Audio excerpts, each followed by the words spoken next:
National Assembly. It is Wednesday, the 4th day of the month of December. The year is 2019, a year that is drawing to a close, with members looking forward to a long recess, which includes the Christmas break. They shall be proceeding for that from tomorrow, that is the 5th of December 2019. However, back to the business at hand. It is Wednesday, that day when members of the National Assembly hold two sittings, one in the morning, another in the afternoon. Morning sittings such as this, dedicated to private members' bills and motions. And looking at the order paper this morning, it is quite packed. A lot of bills, a lot of motions that are still pending, even as members look forward to taking a break. And it will be seen whether they can dispense with these particular issues. Of course, some of them will have to stay pending, but there are those like the Equalization Fund Bill, National Assembly Bill number 43 of the year 2019, sponsored by Tiati Member of Parliament, Honorable Kasait Kamket. Debate on that was concluded, and this morning members are expected to make a decision via putting of the question, and they will be deciding whether this particular bill will be proceeding to the Committee of the Whole, where amendments will be made. It just seeks to streamline the appropriation of the Equalization Fund to counties and specifically marginalized regions. The Kenya Institute of Curriculum Development Amendment Bill, National Assembly Bill number 33 of the year 2019. That is yet another bill that members have concluded discussions on. It is sponsored by Turkana County Member of Parliament, Honorable Joyce Emanikor. And this one seeks to have the KICD curriculum amended to ensure that it encompasses the current trends as far as education is concerned. You do know that currently the government is rolling out the competency-based curriculum, and so this is a piece of legislation that is just meant to enhance that particular process. A question to be put also on a motion whose discussion has been going on in the House for the last 2 Wednesdays. A motion sponsored by Tigania West Member of Parliament, Honorable Dr. John Mutunga, and it is on registration of farmers and formation of agri-business entities for improved benefits and sustainable food and nutritional security. In this motion, he argues that there is need for a proper framework within which farmers can, especially those involved in agribusiness, can engage, and this entity or this way of doing things will ensure that they are able to take advantage of opportunities available to them. They are able to benefit from initiatives that can be tailored specifically for farmers. It is proposing a registration of the Kenyan National Farmers Federation, an entity that will have experience and capacity to manage agri-business farmers, organize them through their individual organizations to ensure that whatever they undertake, which he acknowledges is quite costly, is then used to the maximum in terms of revenue generation and even value addition. All this geared towards achieving the Big Four agenda faster.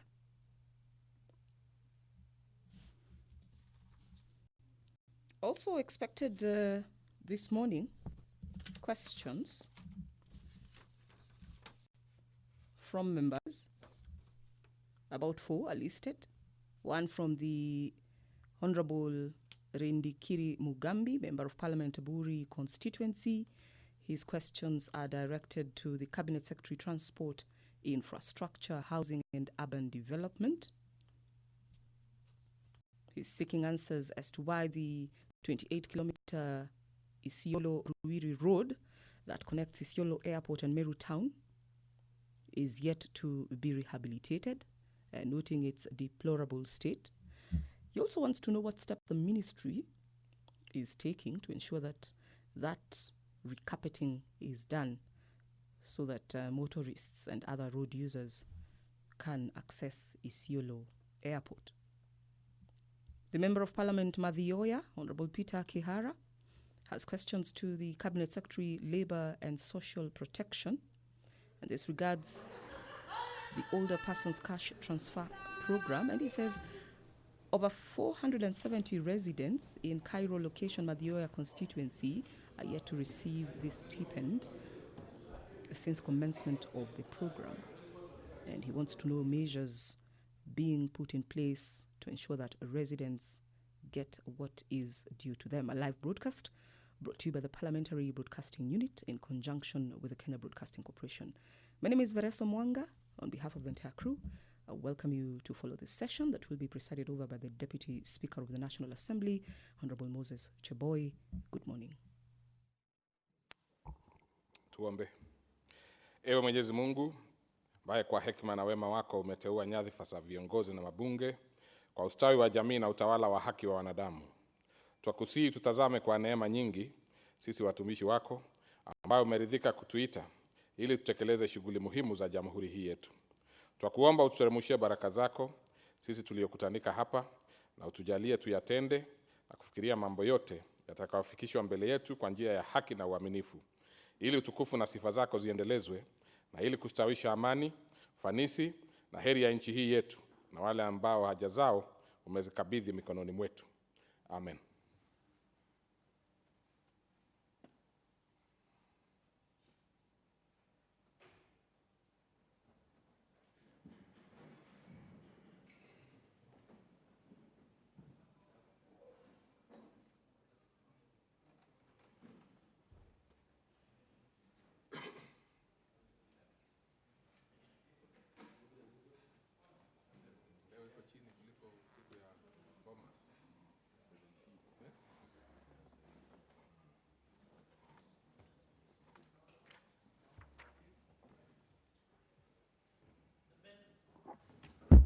I see the honorable members are beginning to prepare for the long recess early. So I order the bell to be rung for 10 minutes because we do not have the required quorum.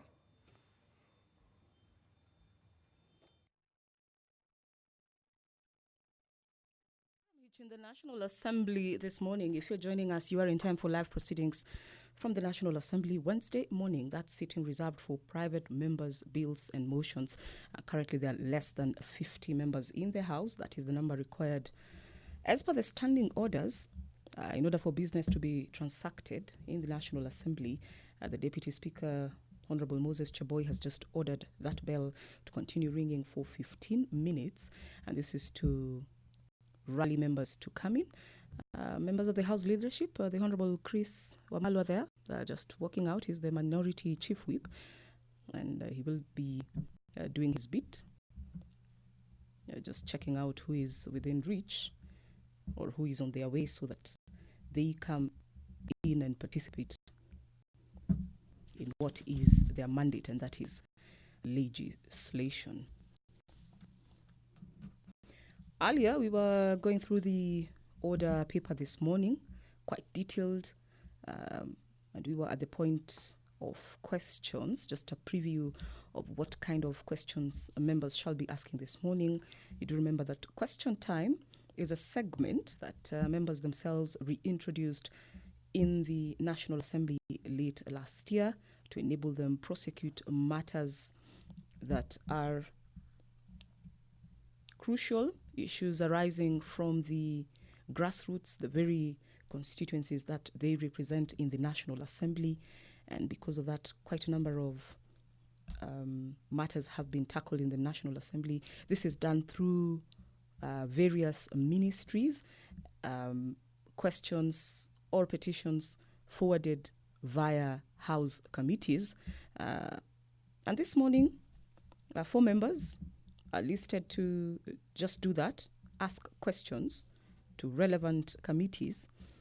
One of them is the member for West Mugirango, Honorable Vincent Mogaka. And his question is to the Cabinet Secretary, Water, Sanitation and Irrigation. It regards Nyamira Town Water Project that is funded by the national government. He wants to know when that project will be completed. And also if the Ministry of Water, Sanitation and Irrigation can consider putting a water substation at higher elevation. He has a specific location in mind, and he says preferably Mabundu area. And this will ensure water serves a large population of residents in Nyaisa, Gianchore, Etone, Nyamera, Bunyunyu, and other surrounding areas through gravity. It is a question that will be handled by the Departmental Committee on Environment and Natural Resources. The Member of Parliament, Muingi West, Honorable Charles Nguna, his question is to the Cabinet Secretary, Interior and National Coordination, I beg your pardon, and he wants an explanation as to the circumstances that led to the disappearance of two persons, one Daniel Muse Musili,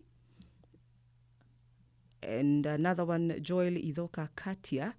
These two individuals disappeared around the 6th of July this year, and he wants to know the status of investigations, progress, as far as such efforts are concerned, and he has indicated that this matter was actually reported at Mlolongo Police Station. A preview of the business awaiting members, other than the questions,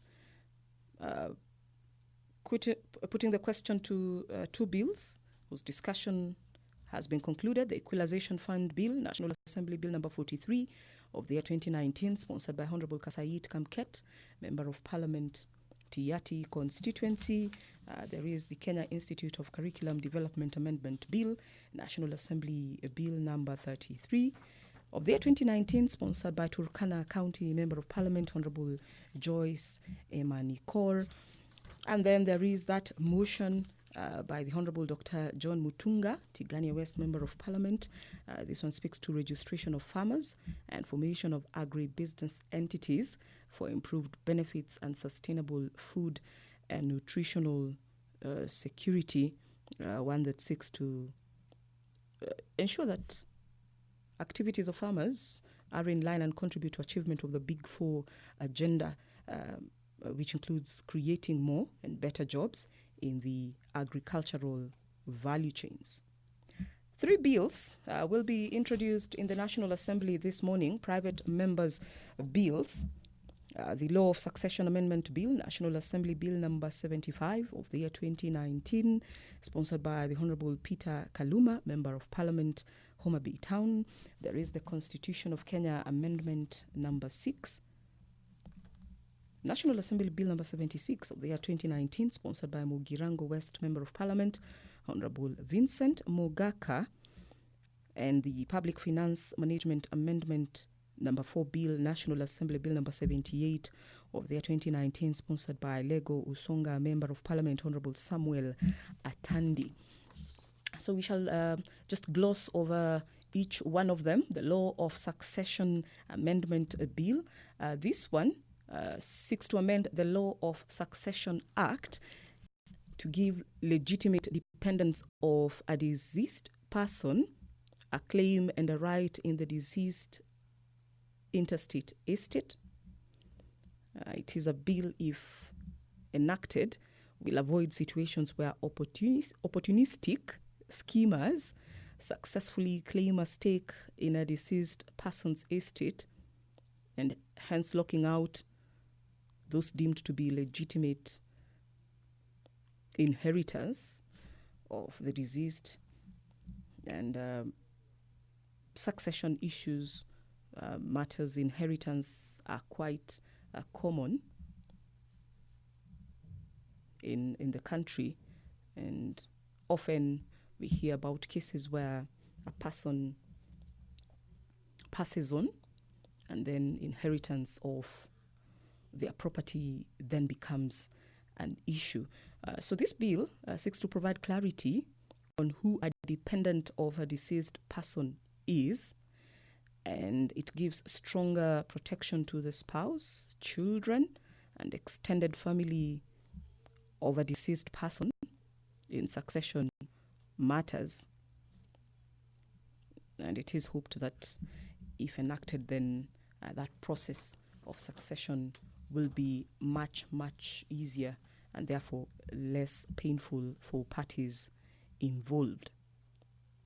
The Public Finance Management Amendment Bill, this one seeks to amend the Public Finance Management Act in order to institutionalize its oversight role with regard to the budget making process.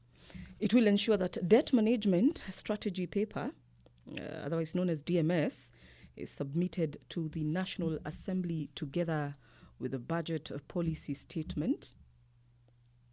Both will be examined, scrutinized thoroughly, independently by several sectoral committees, and then a report will be prepared, I beg your pardon, tabled in the House with recommendations which will be spelled out by the Budget and Appropriations Committee.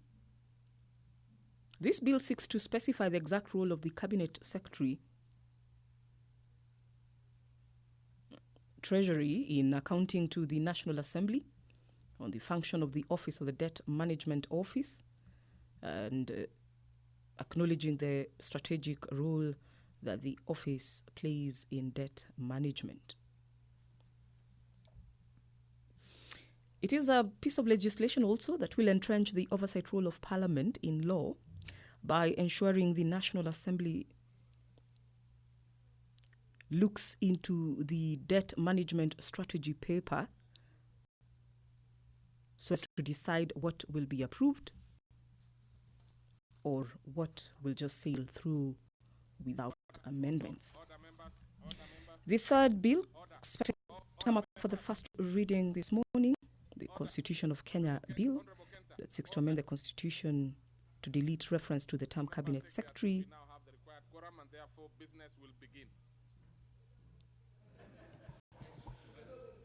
Order number 1, administration of oath. Order number 2, communication from the chair. Order number 3, messages. Order number 4, petitions. Order number 5, papers. Under that particular order, the chairperson, Transport and Public Works, otherwise known as the International Petitioner, has a paper to lay. Thank you, Honorable Speaker. And specifically with the International Petitioner, I thank you very much, Honorable Speaker. Speaker, this morning I beg to lay the following paper on the table of the House today, Wednesday, December 4th, 2019. Report of the Departmental Committee on Transport, Public Works and Housing on its consideration of the Kenya Roads Board Amendment Bill, National Assembly Bill number 77 of 2019. I thank you, Honorable Speaker.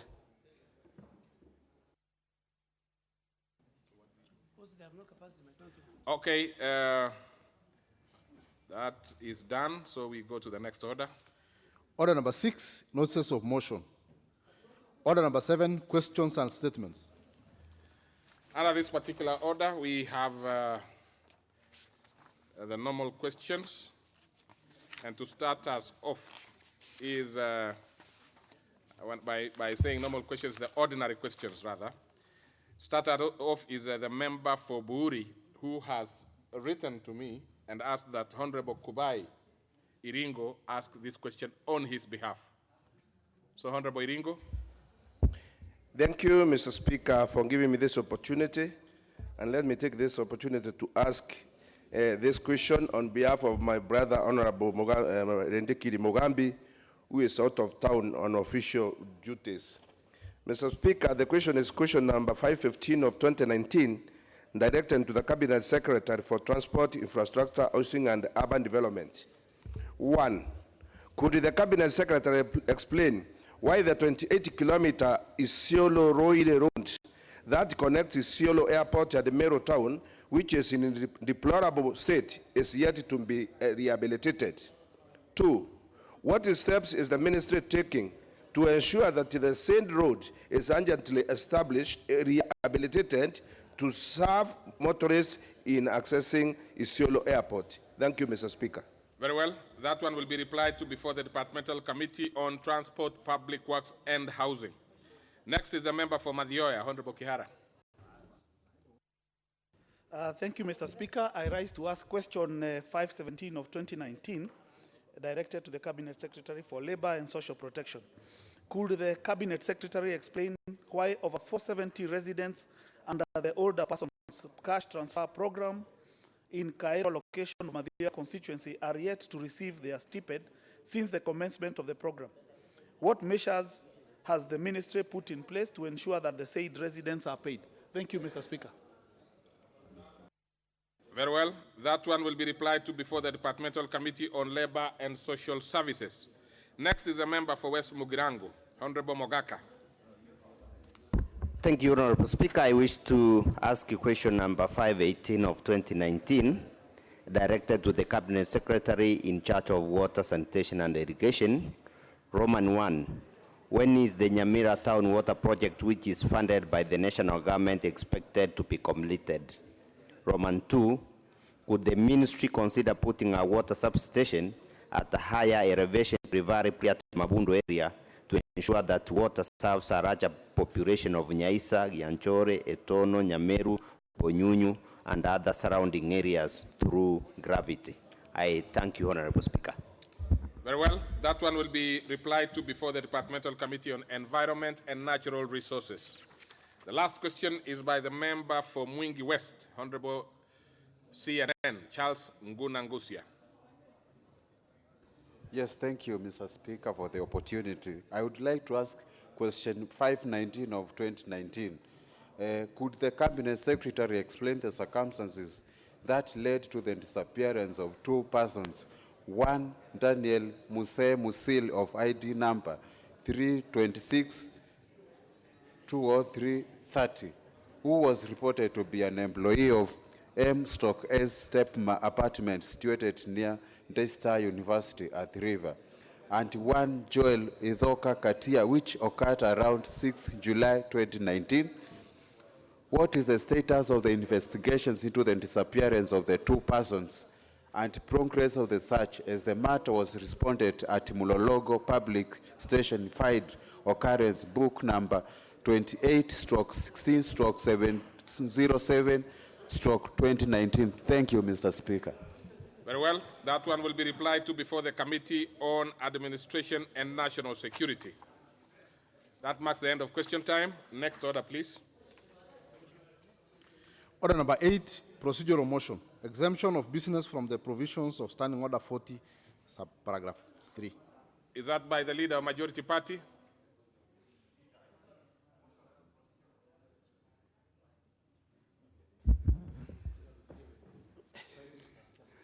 Thank you, Mr. Speaker. I was consulting with my kinsman. Order, Honorable Sankok. We do not have a Prime Minister as yet in this House. Our community. After Sagana, I have to consult my community every morning in the House. Because now there's community meetings. We've told even there's one over the weekend. Honorable Speaker, I beg to move that this House orders that the business appearing on order number 15, 16, 17, and 18 be exempted from the provision of Standing Order 40, subsection 3, being Wednesday morning, a day allocated for business not sponsored by the majority or the minority, or business sponsored by a committee.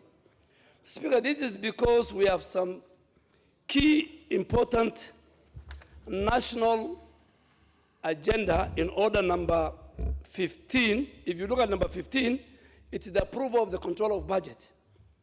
As we sit here today, since Wednesday last week, there's no substantive control of budget.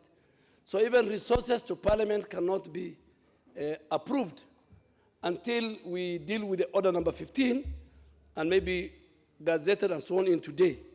Order number 16 is about the supplementary appropriation. Again, key. Those of us who were in the House yesterday said that even our own CDF, so that we can get money to build more classrooms and pay bursary. Is important. And then order number 17 is also important because our nominee, parliamentary nominee who sits on the SRC, has been absent for the last 1 year. So we really want to approve Honorable Amina Abdallah to represent Parliament alongside Dalmas Otieno, because we have 2 nominees, so that they can sit there and represent our interests as Parliament. So, Mr. Speaker, and because today is a morning session, always left for private members, we really want to indulge the House Business Committee in its wisdom, chaired by the Speaker. We have said we deal with those 3 matters, which are urgent. In fact, there are 4. And order number 18, if you look at it, I think is on the examination of accounts by the Public Accounts Committee. Because these accounts, we need to approve them before we go on recess so that they can be used in the formulation of the next budget that begins in March, so that counties can get more resources, the resources of CDF can go up, and the resources of other institutions. So those 4 are key, and I really want to ask our members that, and being the second last day of the session, we pass. And as I move, I ask Honorable Bandi, a member of the House Business Committee, to second.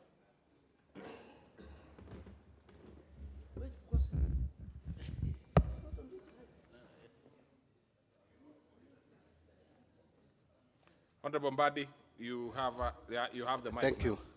Thank you, and Mr. Speaker, my mic needs to be fixed. It's permanently having issues.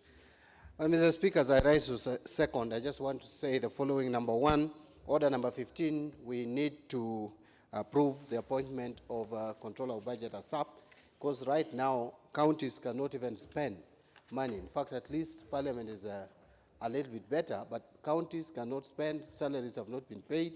Even the national government is affected because there is no substantive holder of the office of the Controller of Budget. Order number 16, supplementary budget, again, we need to dispense with the appropriation bill. Order number 17, I don't want to belabor the point. It's about our representative in the SRC. But finally, Mr. Speaker, order number 18 on the report of the Public Accounts Committee. I want to again repeat that if we dispose of this business and have the accounts of 2016-2017 approved, then this House shall have only 2017-2018 to deal with. For the first time, I think we are seeing a situation where this House is almost up to date with the accounts. So the story about using old accounts will be a thing of the past. National Assembly will have lived to its billing, to its responsibility and mandate, and now the work will go to the Treasury to have the correct amounts divided to national government and the county government. Mr. Speaker, with those remarks, I second. Very well. So, I will propose the question, which is that this House orders the business appearing as orders number 15, 16, 17, and 18 be exempted from the provisions of Standing Order 43, being a Wednesday morning, a day allocated for business not sponsored by the majority or minority party or business sponsored by a committee. I put the question, which is that this House orders that the business appearing as order number 15, 16, 17, and 18 be exempted from provisions of Standing Order 43, being a Wednesday morning, a day allocated for business not sponsored by majority or minority party or business sponsored by a committee. Will as many as of that opinion say aye? Aye. Many as of a contrary opinion say nay? The ayes have it. Next order. Order number 9, the Equalization Fund, National Assembly Bill number 43 of 2019, second reading.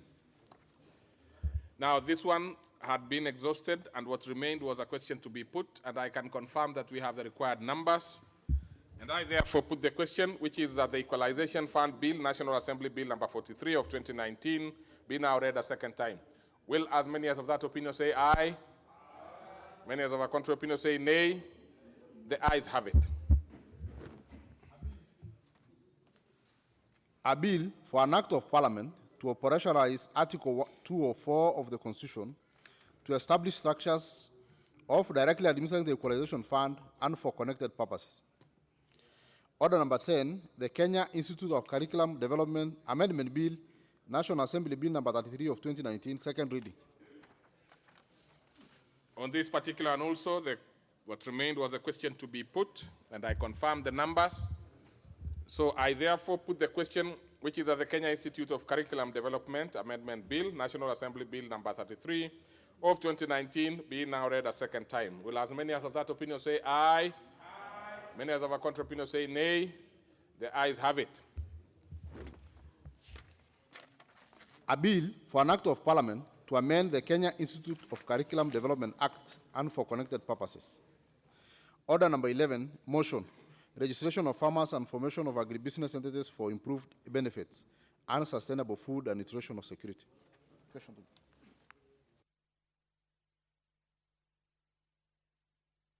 Been canvassed and finalized, so I will proceed and put the question, which is that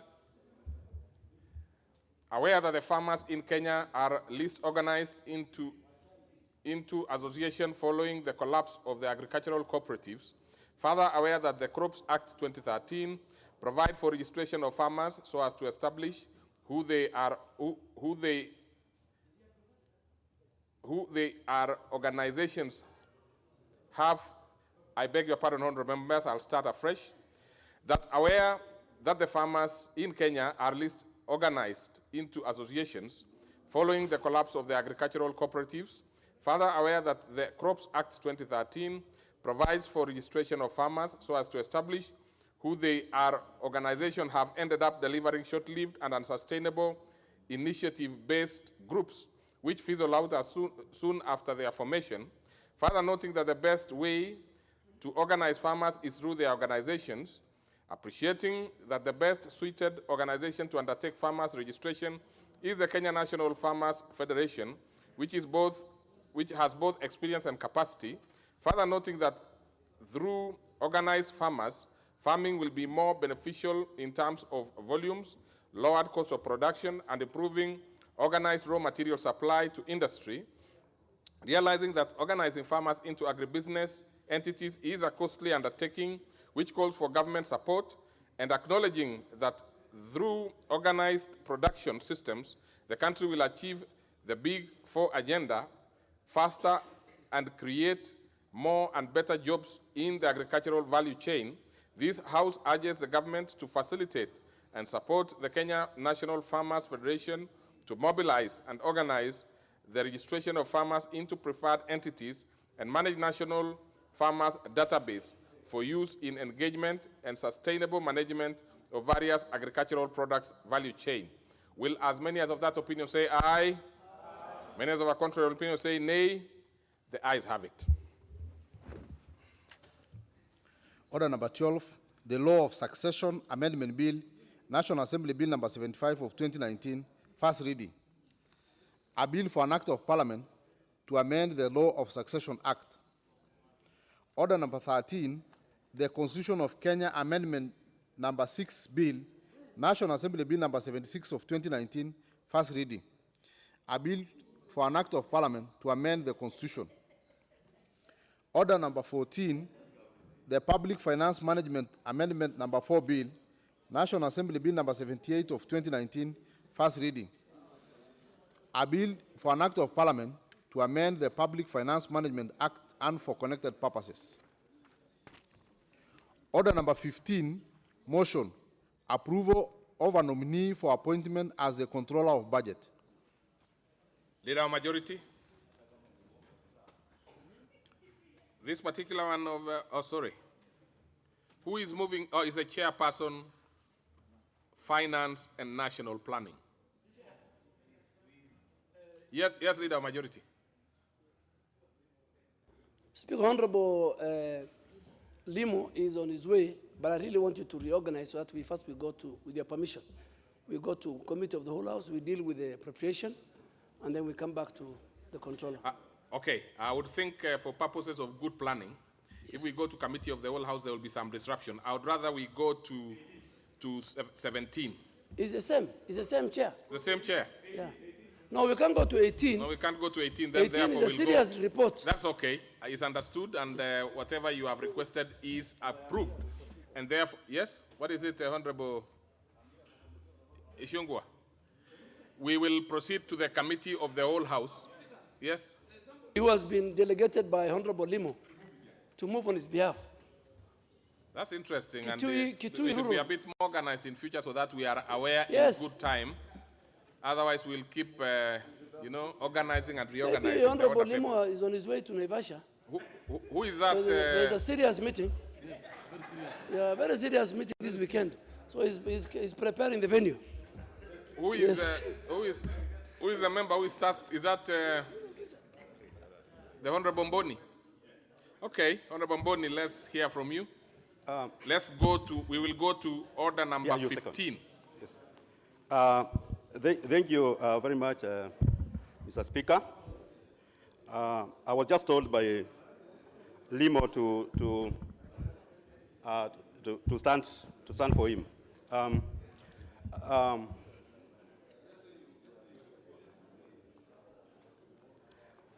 Mr. Speaker, we went through public participation to interview the Auditor General as a proposed. And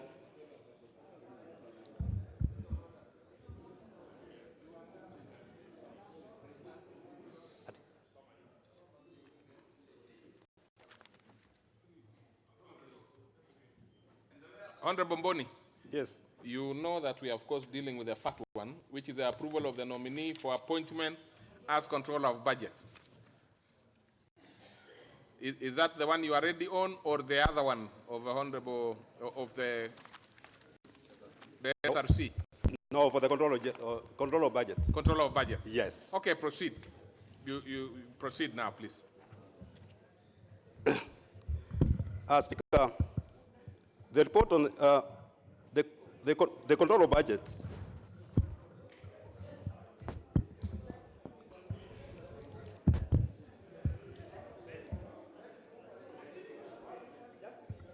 the report on the funding of control of budget was adopted, having been proposed and seconded by Andy Nyenze, MP, and Honorable Joshua Kandie, MP.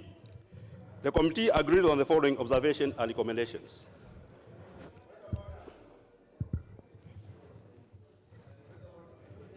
What is it, Honorable Iringo?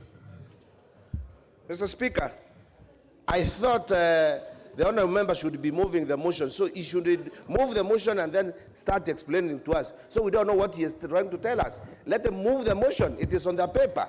Yes, Honorable Mboni, do exactly that. Move the motion first, and then you now proceed to argue your case. You can even read it in the order paper. It is perfectly in order.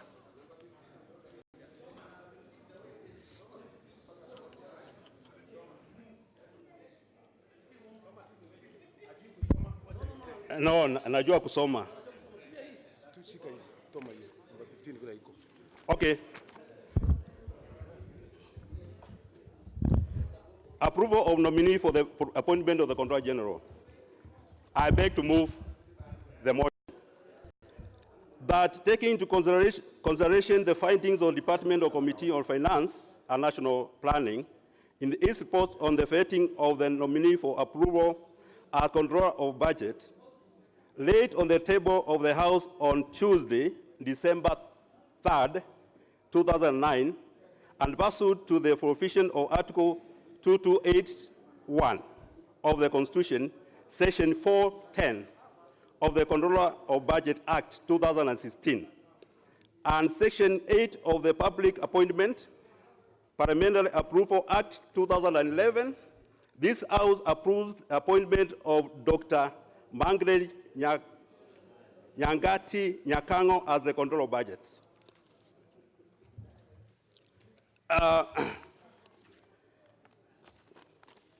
Mr. Speaker, as a committee, we did vet Mangred Nyakango. And we realized that she has the necessary qualification.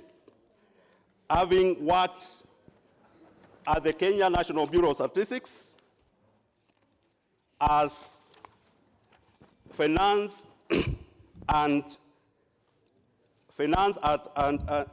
administrative director for 10 years. In addition, she has also worked as principal auditor, State Corporation from 1993 to 1994, and also worked as senior auditor in the central government and local government in the former Controller and Auditor General Office. She has world experience also in the private sector. So,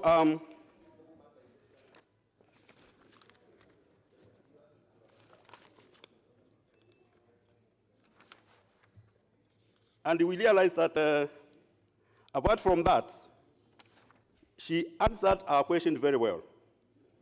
In terms of integrity, there was nobody who came up with any report suggesting that she's not really qualified to handle this particular job.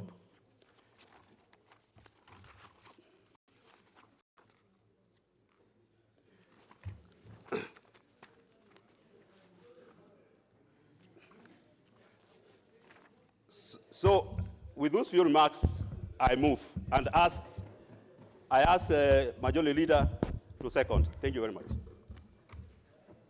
Very well. Let's hear from the Majority Leader. Speaker, Honorable, I want to thank Honorable Mbondi David, one of the serious members of the Finance Committee, and the Honorable Atandi is here, that I rise to second the reports of the Departmental Committee on Finance and National Planning on the vetting and approval of the nominee for the position of Controller of Budget.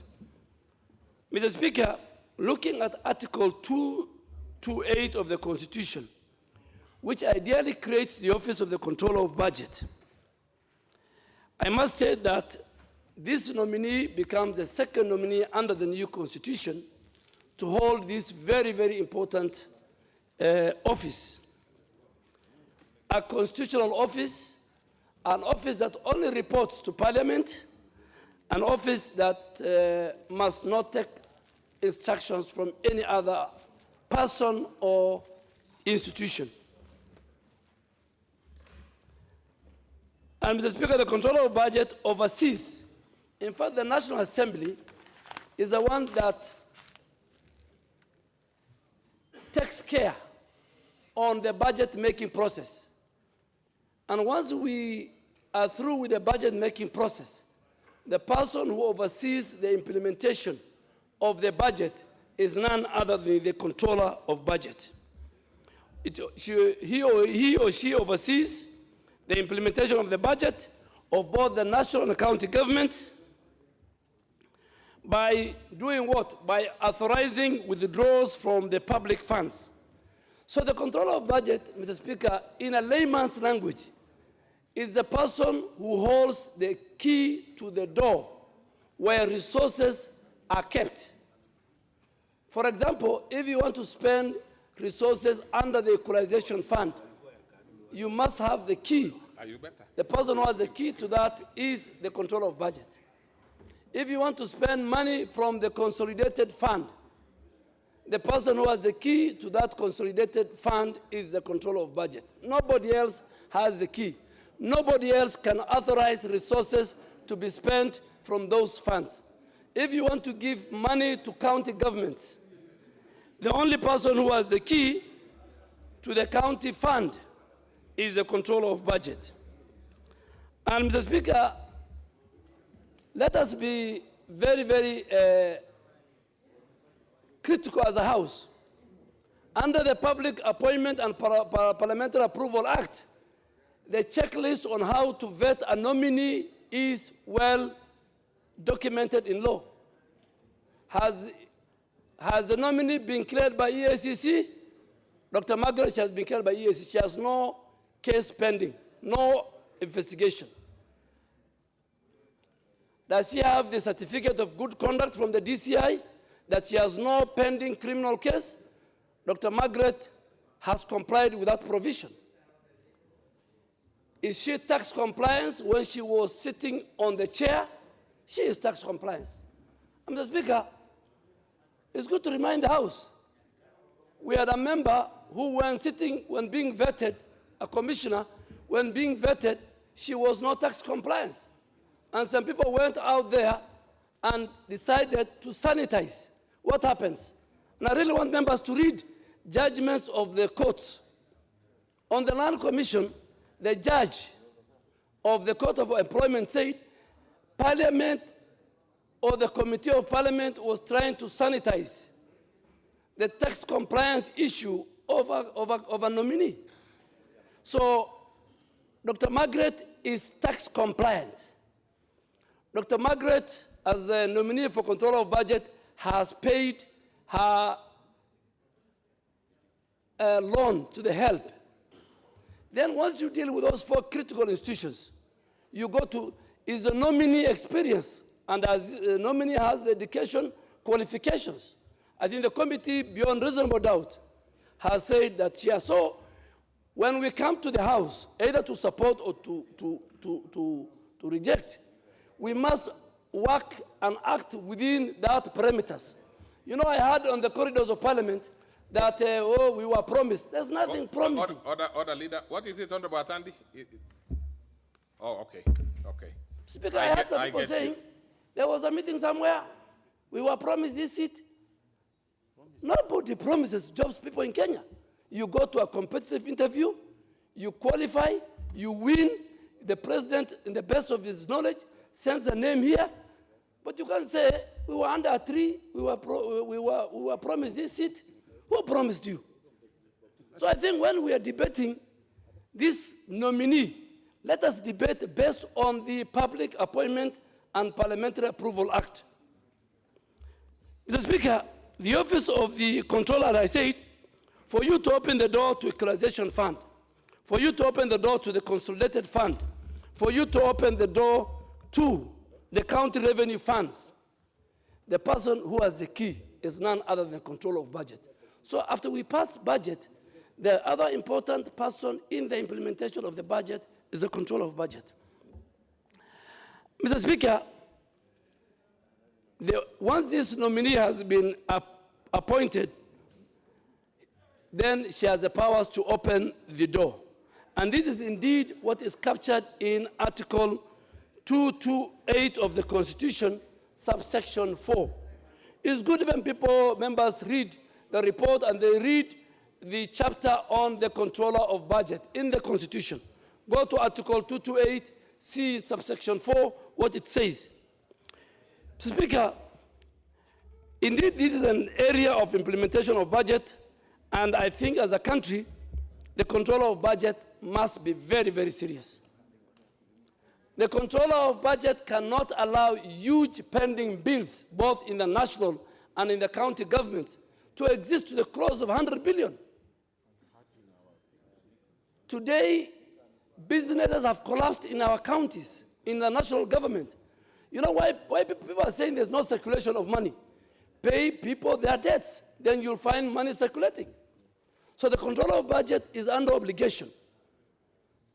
Whether it is a national government entity, whether it's a county entity, whether it's a judiciary or parliament. Pending bills should be a matter of history. In this regard, Mr. Speaker, the nominee, once in office, should ensure that the principles of public finance, as enumerated in Article 201 of the Constitution, should be her guiding principle. That should be her standing orders. Public finance management. The public finance, as stipulated in the Constitution, in Article 201, she must comply. Dr. Margaret has no choice. She must comply with the law. We expect that she will only authorize withdrawals where there's prudent and responsible use of public resources. And I think the chair of Public House Committee, you must, in the next sitting, call the controller of budget. Anybody, any accounting officer in the national, in county, in the judiciary, in parliament, who will not use public resources efficiently and prudent way should not be given money. She has the powers. She has the power. So the Public Accounts Committee, it will make your work easier. Where the controller of budget can be the vetting chamber that will make sure that those who don't absorb their resources, public resources, those who use those resources through a corrupt way, those who use it through wasteful, those accounting officers should not be given money. And I think that's why I say she can only authorize where it's in the interest of the public.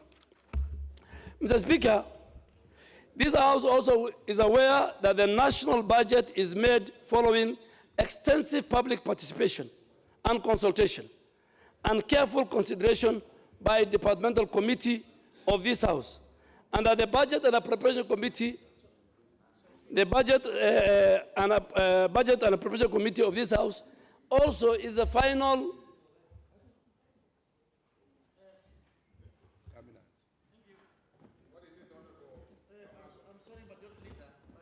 Looking at the time aspect, Mr. Speaker, I was humbly requesting if you can restrict contributions to 5 minutes. I know it's a very important motion. Well, Honorable Dr. Wamalwa, I will listen to you. But the leader of majority has spoken before, absolutely, before any restriction was made, so he'll have his exactly, time. Exactly. Now, immediately after the majority leader, yes, we will propose the question, and then I will now entertain. In fact, you don't even need to say it then. I already heard what absolutely. you said and you are on record. And don't interfere with my ranking on the... I will not. No, that's directing the Speaker. But the Speaker, I will not, Speaker, because I normally don't. Honorable Wamalwa is part of the leadership, but he's not understanding two things. One, I am seconding. Yes. An honorable member who moved used less time, so I have more time. Secondly, I am the leader of majority, and I have more time than anybody else.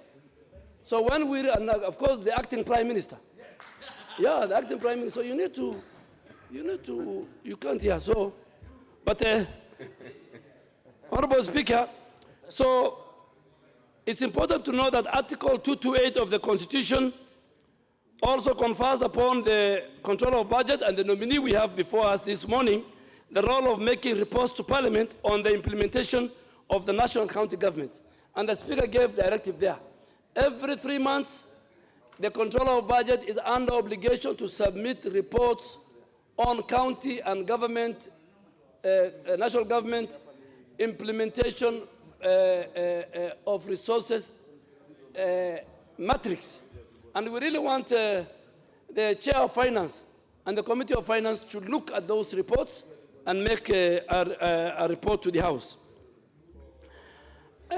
This is where the predecessor, the nominee, did very well, but the committee did not brought a report up to now. Reports must be very clear. Reports should be made open to debate as to what they mean and what they contain. So the really work is with the Committee of Finance. Once I table these reports, quarterly reports, I think the committee must make sense out of it, must do a critique of what the controller of budget gave us. We should not take it on the face of it. Yes, and they have promised a senior member of the House is a member of the committee, my deputy, and he has promised. In making the report of the implementation of the national and county government, the controller of budget should wear the hat of a doctor. And this is very, very important, Mr. Speaker. And let me repeat. In making reports on the implementation on the national and county governments, a controller of budget should wear the hat of a doctor. A doctor can never tell, and doctors in this House, like Honorable Nyikal, who is sitting here, can confirm that I suspect you are suffering from malaria.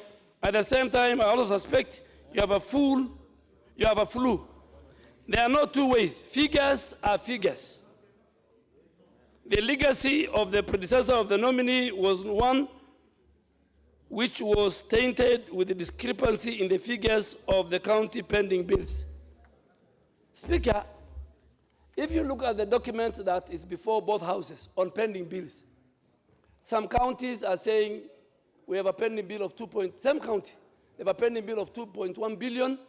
The Auditor General who did verification is saying the pending bill is 900 million or more, 3 billion.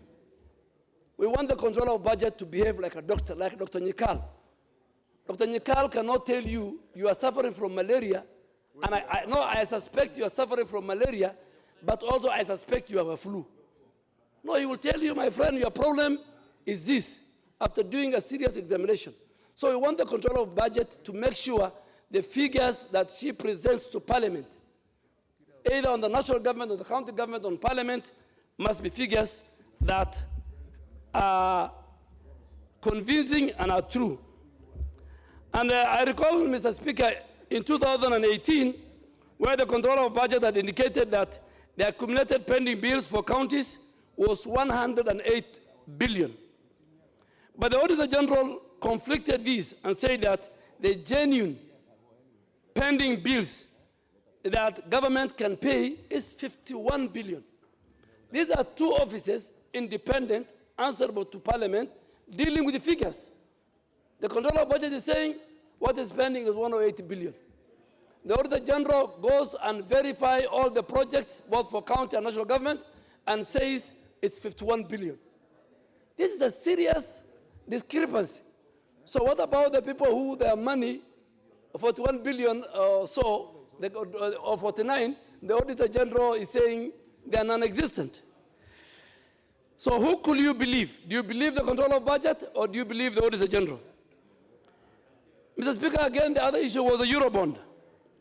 Was another issue that displayed bad light in the office of the Controller of Budget.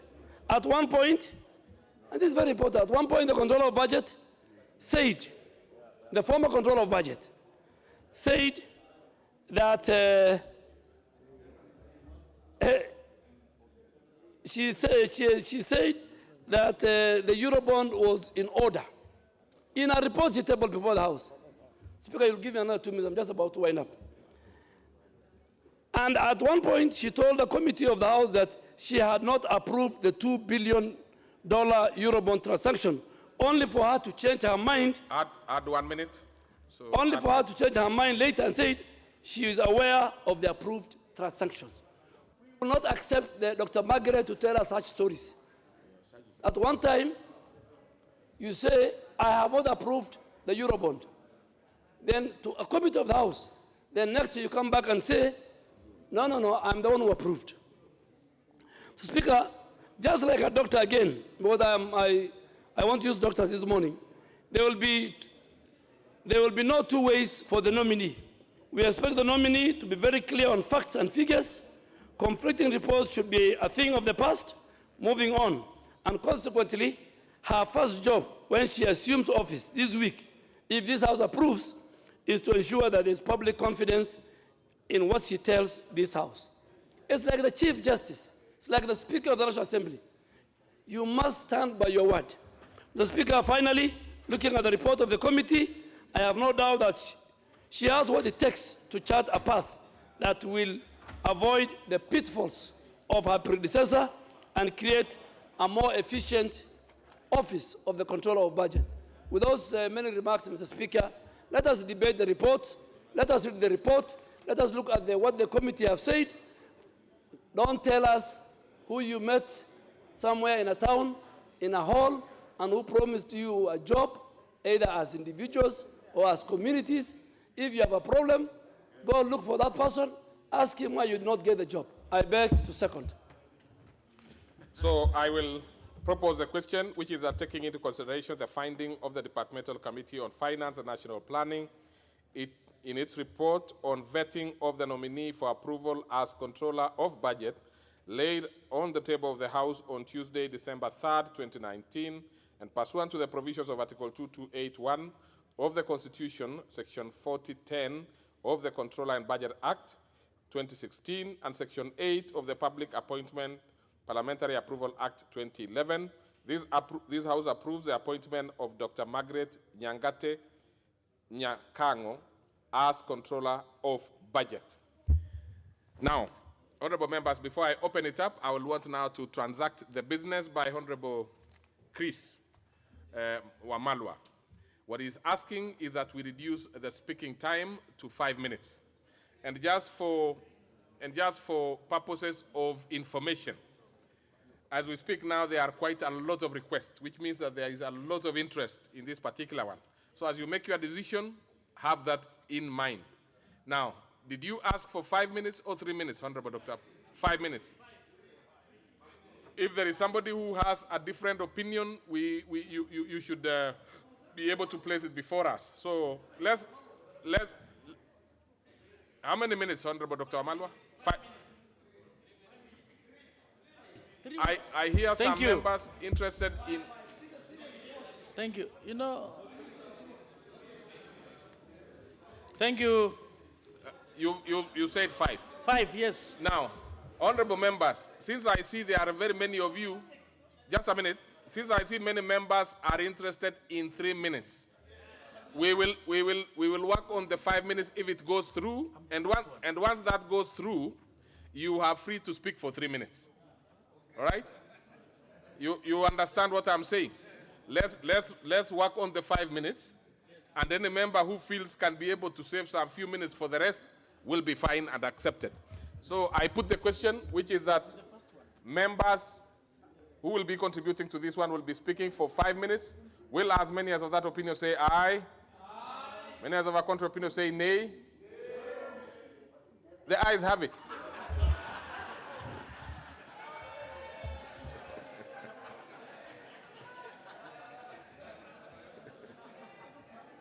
Now, honorable members, Honorable Chris, you are not the first one, and you know it. And you know it. You are not. The person who is top on the list is Honorable Ole Sankok, and you are free to look at the records there. No. You are not even number 2. What happened? No. First, Honorable Sankok. Thank you very much, Honorable Speaker, for giving me this opportunity to contribute to this very important motion. Honorable Speaker, and I do support the committee for having done a thorough job. I've read the report thoroughly yesterday at night, and I have gone through and I've found that they had gone through all the parameters that of vetting, Honorable Speaker. Honorable Speaker, allow me first, before I go into the report, Honorable Speaker, to tell members that yesterday was the International Day for Persons with Disability, which is always celebrated on 3rd December annually since 1992. And it will be very good for us to join our brothers and sisters with disabilities in celebrating such important days. So, Honorable Speaker, through you, I want to appeal to members that in next year, 3rd of December, members should put into their diary that it is a celebration of persons with disability, where they celebrate their gain. Like this year, this year's theme was promoting the participation of persons with disabilities and their leadership. Thank you very much, Honorable Speaker. I now go to the report, Honorable Speaker, and I can say, Honorable Speaker. What is it again, Honorable? What is it, Honorable Shungwa? Honorable Speaker, I was raising on a point of order on the question of relevance. The Honorable Sankok, as much as is nominee 001, representing people with disability, has completely moved out of the subject of debate this morning. I was actually flipping through the report to see whether this Dr. Margaret Nyangate Nyakango is disabled, because he's talking about issues to do with disability and celebrating the disabled. You see, Honorable Member for Kikuyu and Chair Budget, I think Honorable Sankok was perfectly in order. What Honorable Sankok did was to recognize that yesterday was the day of disability. And you see, I think he was extremely relevant, especially having been nominated under that category. Whenever he gets an opportunity, he should be able to utilize it. So up to that point, he was completely relevant. Now he can go to the meat of the report, but he was relevant. Thank you very much, Honorable Speaker, for defending me, Honorable Speaker. And it is only me and the National Council for Persons with Disability who can ascertain who is disabled and who is not disabled, Honorable Speaker. So he is not aware whether it is true, Honorable Speaker. But coming to the report, Honorable Speaker, Dr. Margaret have met all the parameters that we require in vetting.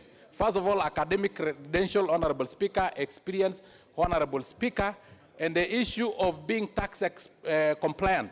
That is why there was a letter from KRA that she is actually tax compliant. Help, Honorable Speaker, if she have cleared her help loan, Honorable Speaker, the committee did receive a letter that she is perfectly well in terms of clearing the help loan, Honorable Speaker. Honorable Speaker, EACC have also given the letter, so Honorable Speaker, she is a very qualified lady, Honorable Speaker, to hold this office. Dr. Margaret, Honorable Speaker, will be the one carrying the keys to the box where our resources, our taxes are placed, Honorable Speaker.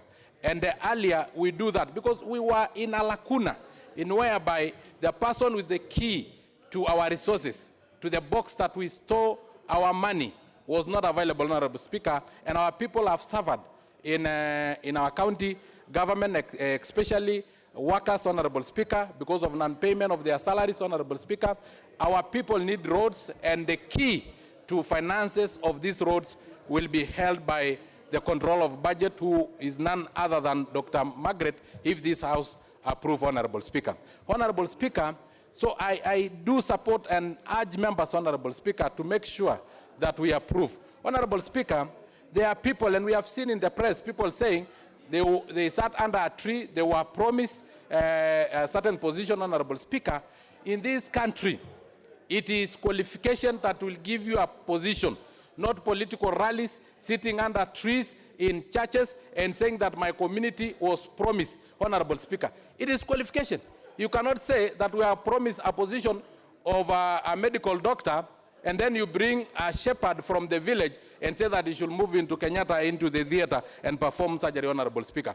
The qualifications are required, Honorable Speaker. Finally, Honorable Speaker, as I support this particular report, Honorable Speaker, I don't want to be drawn into what Honorable Ndwale said, that is the official now third Prime Minister of the Republic of Kenya, though that is what BBI say, that they have created a position of a Prime Minister, which is equivalent to the position of the Majority Leader, and created the official opposition party, which is equivalent to the position of the Minority Leader. So Mbadi is also the official opposition leader and holding the office. So I congratulate the third Prime Minister of the Republic of Kenya, His Excellency the Right Honorable Aden Duale. Thank you. I support. Okay. Honorable members, let's have Mogaka Kemosi. Thank you, Honorable Speaker, for giving me this opportunity to make my contribution.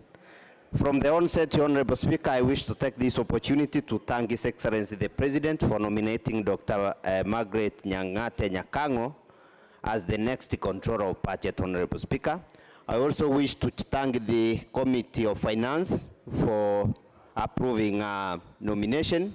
Honorable Speaker, Dr. Margaret Nyakango comes from my constituency of West Mugrango, and she is an accountant by profession.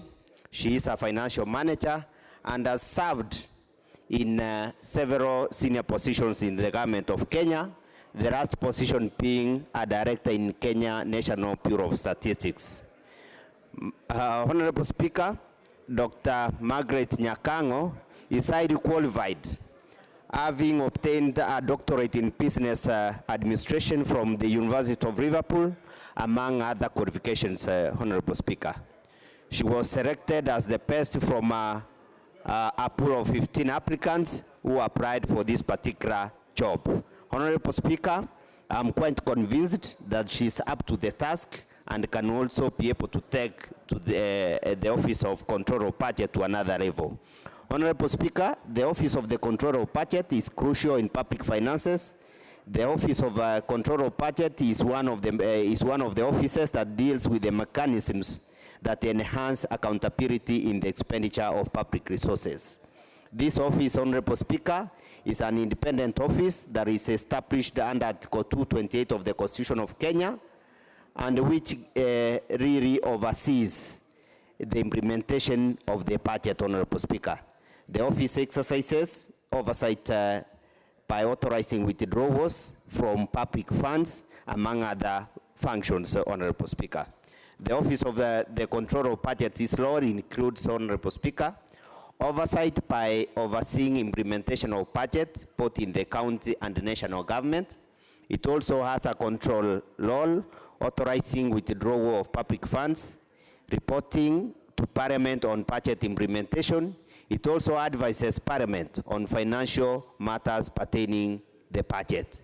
This particular office, Honorable Speaker, is important since the holder of this public office can in her own or his own motion conduct investigations dealing with complaints where the budget is not being implemented properly.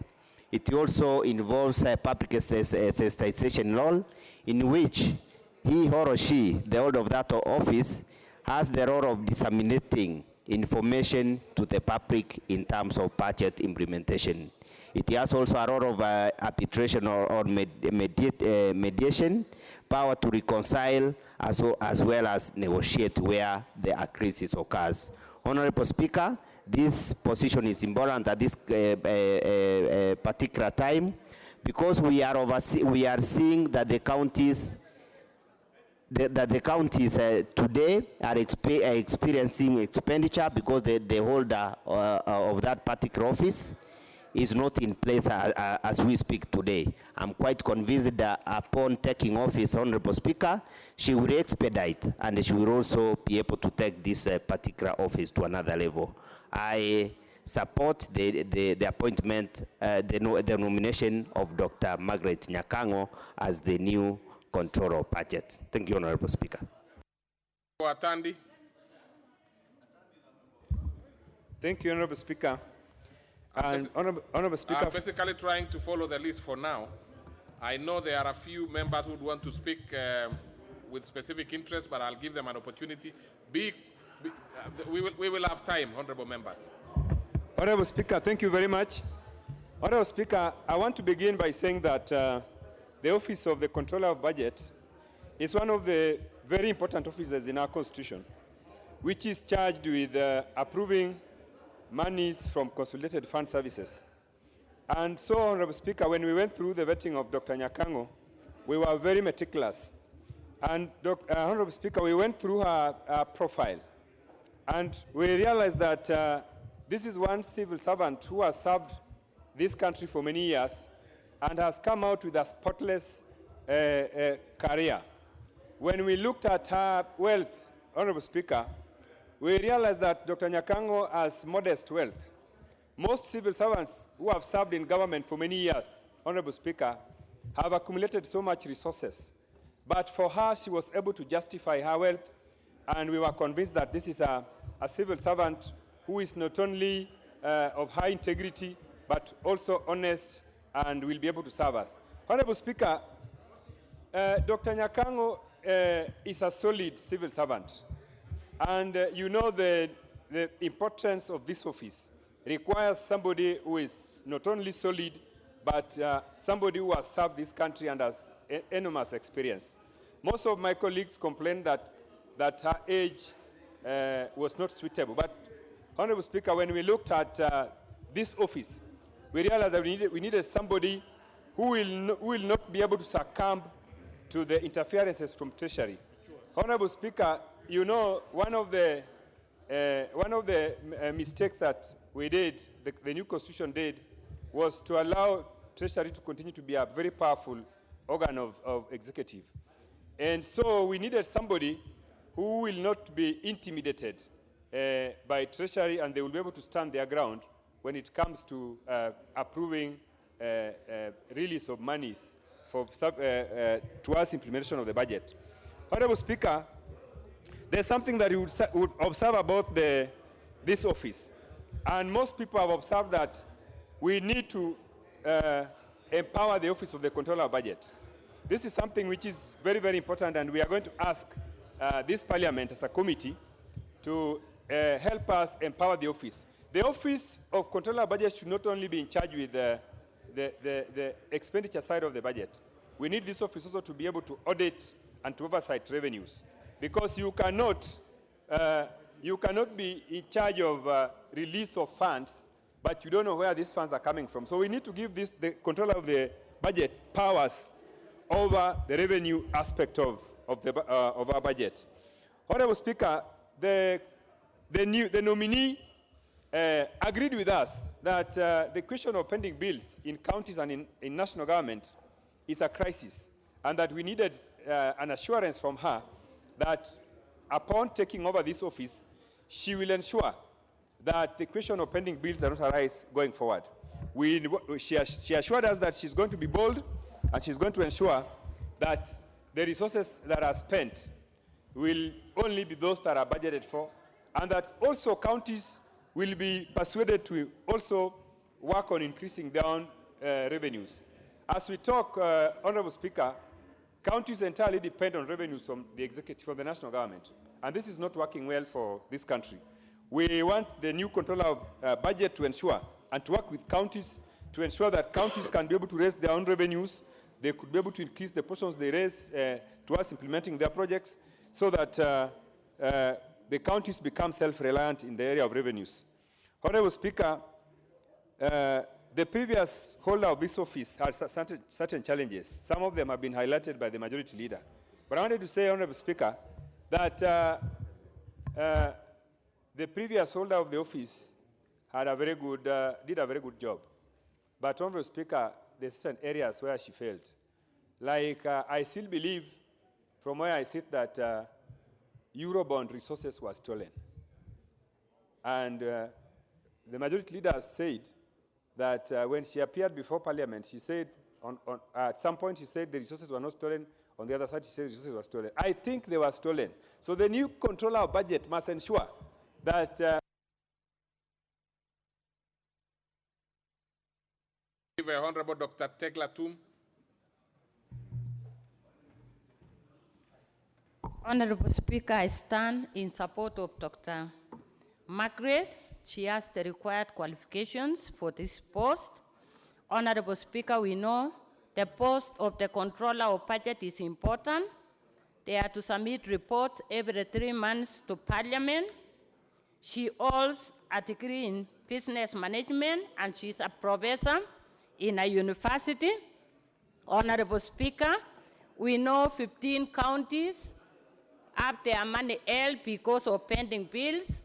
So she's really urgently required in the position so that she can deal with the counties because there are many places, the 15 counties, they don't have money for hospitals. There is the issue of impassable roads. The education sector is affected. So this lady is required the soonest. Honorable Speaker, we have been talking about gender parity. We have been talking about two-third gender rule. We have been talking about class ceiling. So in the management positions, I thank the President of the Republic of Kenya for considering a lady so that we can break the gender class ceiling in the nation. So I fully support her appointment so that she can start the work. And I pray that she will do the right thing. She will fairly and justly deal with all the people.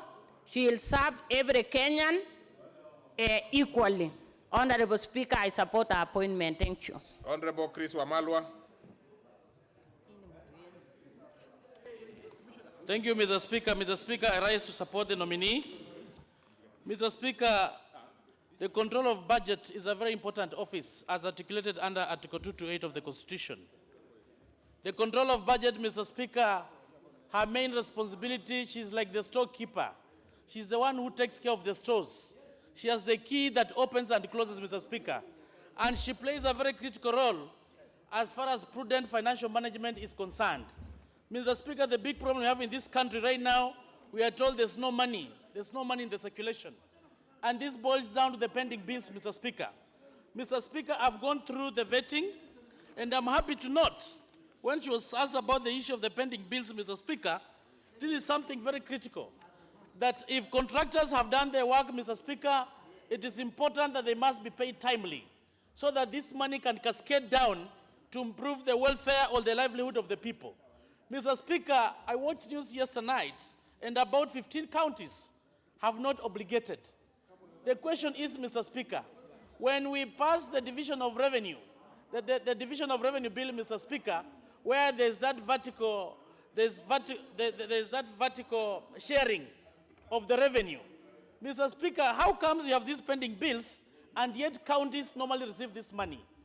It beats logic because many times they say they were not given the money. But in the long run, they are given their share. So the issue is about good financial management practices. And it's indeed important that every county should be able to finish the pending bills before the money is given. Mr. Speaker, we also have issues when it comes to releasing this money. Some monies, Mr. Speaker, you find we are told the exchequer that we broke, and yet the money that was passed has not been given. For example, Mr. Speaker, when you look at the political parties, it explains that 0.3% should be given to political parties fund. But most of the time you find the money that has been given the political parties does not reach the 0.3%. As a matter of fact, in the last term, Mr. Speaker, I know Honorable Anthony Oluochi went to court, and the court made a determination. And in this year, we have also seen that the money that is being released, it cannot reach even the threshold. So we are calling upon the control of budget as she comes in that office. She must ensure that the political parties' funds should be given their dues so that they can help to improve democracy in this country, Mr. Speaker. Secondly, Mr. Speaker, when you look at Article 228, it is clear that the office holder must have at least 10 years of experience in public financial management.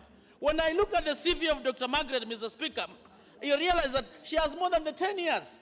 She has held senior positions at the Bureau of Statistics, Mr. Speaker, as a Director of Finance. That is a big plus, Mr. Speaker. I can see she's also a CPA. She's a member of the Institute of ISPAC. That means in terms of continuous education, Mr. Speaker, she's in a big position to impart knowledge. But, Mr. Speaker, one of the critical challenges that we are facing in counties is about their own revenue. You find that during the municipalities or county council, you find that they were raising more money. But right now, Mr. Speaker, you find counties are collecting less. But the challenge is on matters of integrity. Because they are collecting more money, but you don't know where the other money is going, then whatever they are submitting is less. So when she was asked this question, she came up with the issue of capacity building. But my humble request, Mr. Speaker, it is more of integrity. And they should bring in KRA to help counties, Mr. Speaker, when it comes to collecting revenue. Because as they wait for the national revenue, Mr. Speaker, the counties also have the capacity to collect their own revenue, Mr. Speaker. These counties, when they were municipalities, when they were county council, Mr. Speaker, they were collecting so much money. But there's so much corruption that is going on in the county government, Mr. Speaker, and this is where the control of budget must be able to move in and be able to see how it is going to control this, Mr. Speaker. Otherwise, in terms of potential conflict, Mr. Speaker, we've seen that he's going to resign. I'm hoping she'll resign. An example of Ambassador Mwinzi, who Parliament approved. She promised to do her renunciation of the citizenship of America, but after she was given the position, Mr. Speaker, instead she went to court. So this is a matter of integrity. So I hope Dr. Margaret, once she gets this position, Mr. Speaker, she's going to resign from that consulting company, which has a potential of the conflicts of interest, Mr. Speaker. Otherwise, I support Mr. Speaker for the good work that the committee has done. I thank you. Honorable Kitty Chonga. Thank you, Mr. Speaker, for giving me this opportunity to contribute to this important issue. Mr. Speaker, before I make any contribution to the matter at hand, I would wish, first of all, to make something very clear here. The leader of majority is actually misleading the whole debate that is supposed to be discussed this morning by telling us that the holder of this position must be having a doctorate. Surely, we know very well the predecessor of Margaret Nyakango did not have a doctorate. Does it mean? Oh yes, it is in the hazard, it is on record. He said it, it is on record. Just to clarify that so that we do not raise it, what Honorable Leader of Majority said is that among other qualifications, she's a holder of a doctorate degree. So really that was not a major issue. I think the best is for you to save your time by canvassing your position. Thank you. And also, there is another point that he raised, which I think is still in quotations. To say that there is a community that went and sat down under trees to negotiate for this position surely is an insult to whatever committee he was referring to. Because we know very well that public offices holders are being given those positions on merit of the qualifications they hold. So insinuating that there are some communities that who sat under the tree surely does not augur well to the contribution that is supposed to be made. All the same, Mr. Speaker, I want to say, I like to say that Mr. Speaker, what before this House is a report of the Finance and Planning Committee on the vetting and approval of Dr. Margaret, the nominee for Controller of Budget. I have never seen in 13 years as a member of Parliament a member standing to discuss the speech of another member. If it was because I spoke in English and you did not understand it, the standing orders has provided now you can speak in Swahili, I will get you. What I have said, you have the report, read the report, make your contribution. If I said there are people who say, I did not mention your community, I did not mention your name, and the one in this House where you have got free conscience, free thought, free speech. So you talk to the report before the House. Leave alone one Honorable Duale. I'm not your constituency. Thank you, Mr. Speaker. I hope the time that Mr. Duale is using is not counted on what I'm supposed to use. But I want the majority leader to understand that the language I'm speaking right now is English, not Somali, not Kiswahili, or any other language. If he needs to be translated too into Somali, I think we have some who can do that. But let me go straight to the debate that is in the House. Let me go to my contribution, Mr. Speaker. That one, I'm one person who respects women very much. I have a wife and a daughter. I have a mother who is alive. And also, I'm one person who really understands what the Constitution directs us. The appointment of Dr. Margaret Nyakango, I'm sure there are quite a number of issues that were looked at, and that's why they made that decision to give her the position. But this is what I would like to say, that I would wish personally to oppose the appointment on 3 grounds. One, the issue relating to age. Mr. Speaker, according to the Constitution, apart from people with the disabilities who can serve the public service, Mr. Speaker, I think you need to protect me from... But I will also add you some 30 seconds on top of what you had, because I know... So thank you, Mr. Speaker. And then you finish. So I was saying that I have 3 key reasons why I would wish to oppose this appointment. One is the element of age. We know very well, as per the Constitution, apart from people with disabilities, like my friend Sankokia, who are allowed to work for the civil service up to the age of 65 years, Dr. Margaret is at the moment 62 years. Which means, therefore, she is outside the ceiling of a public servant age to be serving. We know very well that a public servant is supposed to work, to retire at the age of 60. That is one reason why I'm opposing his appointment. And we are opposing, we have so many young men who are able and qualified for this job. So the reason why we should extend the service of people who are old is actually like denying the young ones to get an opportunity to serve the same government. That is one reason, Mr. Speaker. Second reason, Mr. Speaker, is the issue of qualifications. Among the key issues that the holder of the office is supposed to possess is public finance management. And he should have experience of at least 10 years. As far as we know, as far as the records hold, is that Dr. Margaret Nyakango has 8 years of experience in this field.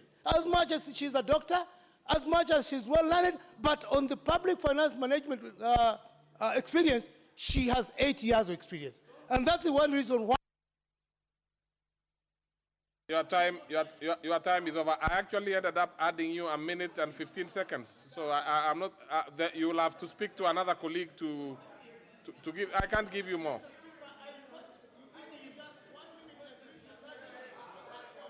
It's already I've already given you more than 1 minute.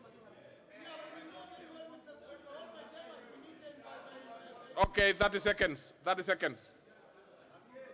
Okay, thank you.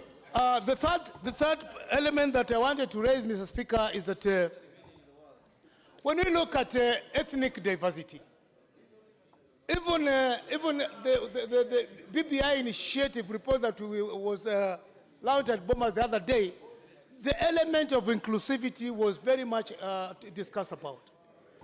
I'm saying that because if you look at the person who came number 30 seconds are over. So I give Honorable Chairman Budget. You are that, I've actually added you a lot of minutes, so please, let's proceed. Thank you, Honorable Speaker, and Honorable Speaker, I rise to support the nominee, or the appointment of the nominee, Dr. Margaret. Honorable Speaker, you know, when we make contribution, Honorable Speaker, and there's somebody who was shouting, who was speaking loudly about the issue of relevance. But the Honorable Chonga, Honorable Speaker, is obligated to first read the report that is before the House. Because even from his own contribution, Honorable Speaker, he has stated certain things that are materially out of fact from what is in the report. For instance, he has mentioned that the nominee is 62 years old. And simple arithmetic, Honorable Speaker, I can read from the report that the nominee was born in 1959. Therefore, there is no way she can be 62 unless mathematics or simple arithmetic is also a problem where Honorable Chonga comes from, Honorable Speaker.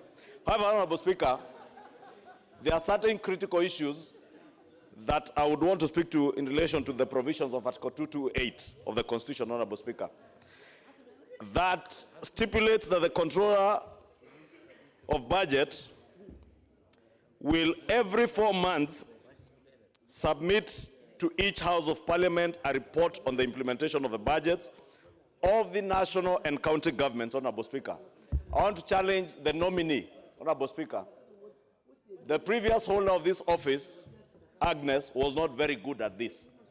And it may not be a problem with the person per se who holds the office, the nominee herself. It could be an institutional or structural problem within the office of the Controller of Budget, Honorable Speaker. I therefore want to challenge this nominee as soon as she walks into that office. Some of the challenges that we face as a house, some of the challenges we face as a country is on the slow implementation, especially of our development expenditure. Both houses of Parliament, this house in its oversight of the national government, MDAs, and the other house in its oversight role of county governments cannot perform that role effectively without reports on the implementation of budgets every quarter. And it is a constitutional obligation of this office holder, Honorable Speaker, to ensure that they submit to each house a report on the implementation of the budgets of both levels of government every 4 months, Honorable Speaker.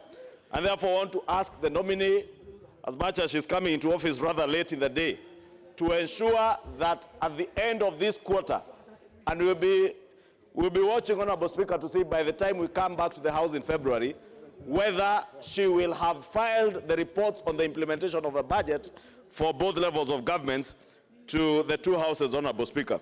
Honorable Speaker, speaking on the question of age, as much as I have no particular objection to her nomination, Honorable Speaker, and I have read she has impeccable qualifications as a certified public accountant, Honorable Speaker. I see she graduated from the University of Nairobi when I was in class 1, and therefore she's quite elderly and maybe coming with wisdom. However, Honorable Speaker, we must, as a House and as representatives, especially of young people in this country, speak to the question of availing jobs to young people in this country. The moment, Honorable Speaker, we continue nominating people who are past retirement age to occupy public office, Honorable Speaker, what are we telling millions of young Kenyans, Honorable Speaker, who are equally qualified?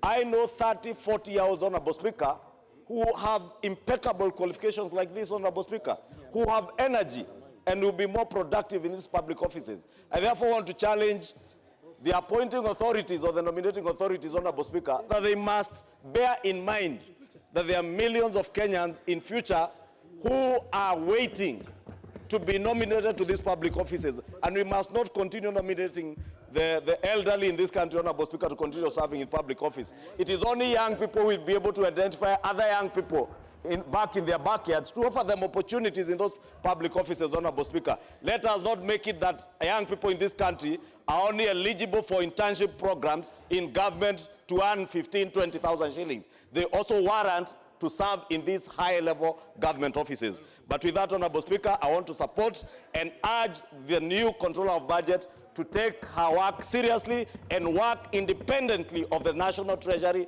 and exercise her authority and powers bestowed on her in line with the statutes and not to allow herself to be controlled by anybody.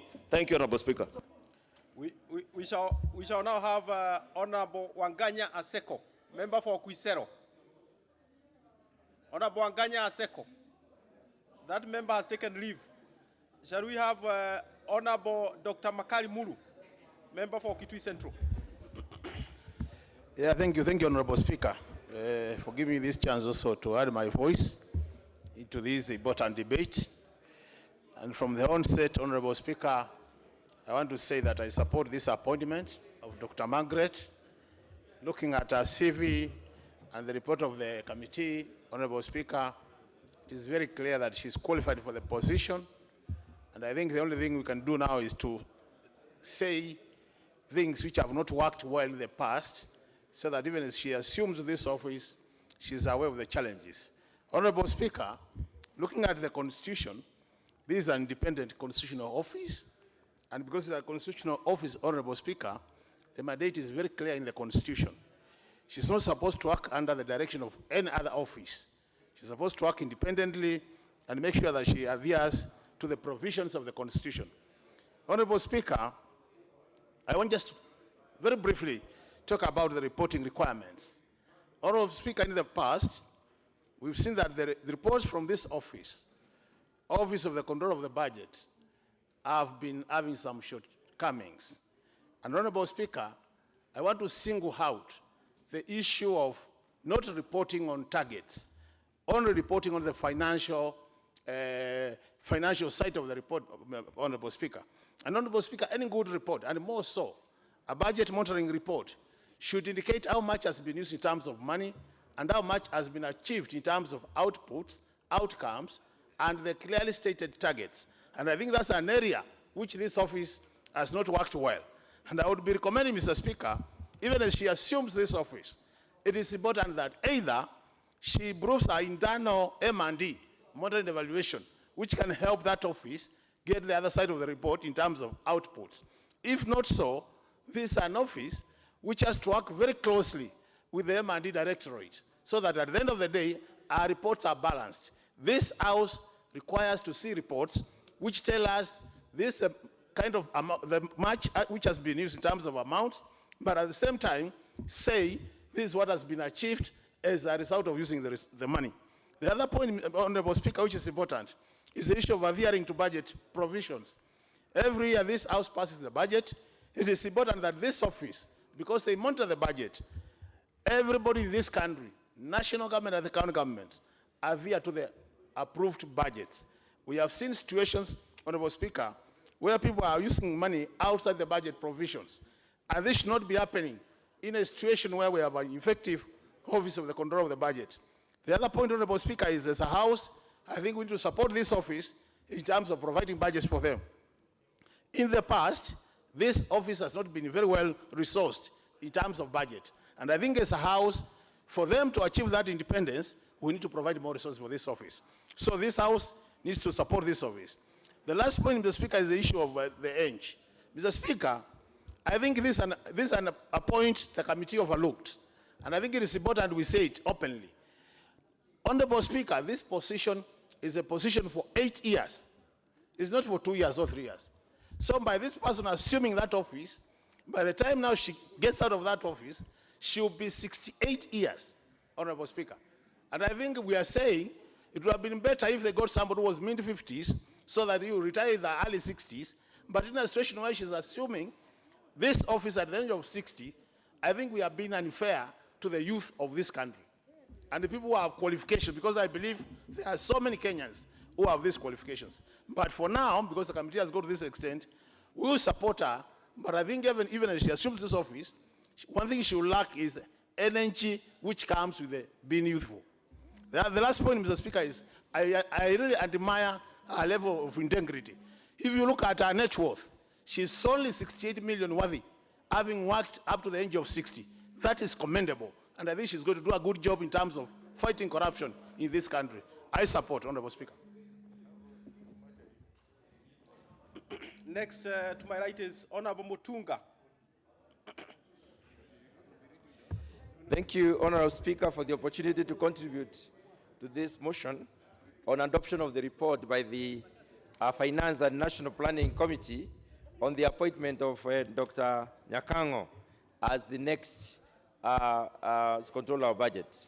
Honorable Speaker, as the appointment so presumes, the appointment for 8 years for somebody who is 60 years in a country where we have so many young people who are qualified, Honorable Speaker, to me, sounds like it's not a good thing that we are doing.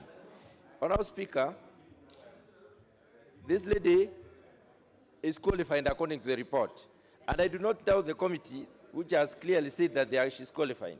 But if you look at the job description, in view of Article 228, Honorable Speaker, and in view of the adjacent articles 204, 206, and 207 of the Constitution, the work that the controller of budget is supposed to do includes disbursement or release of equalization fund.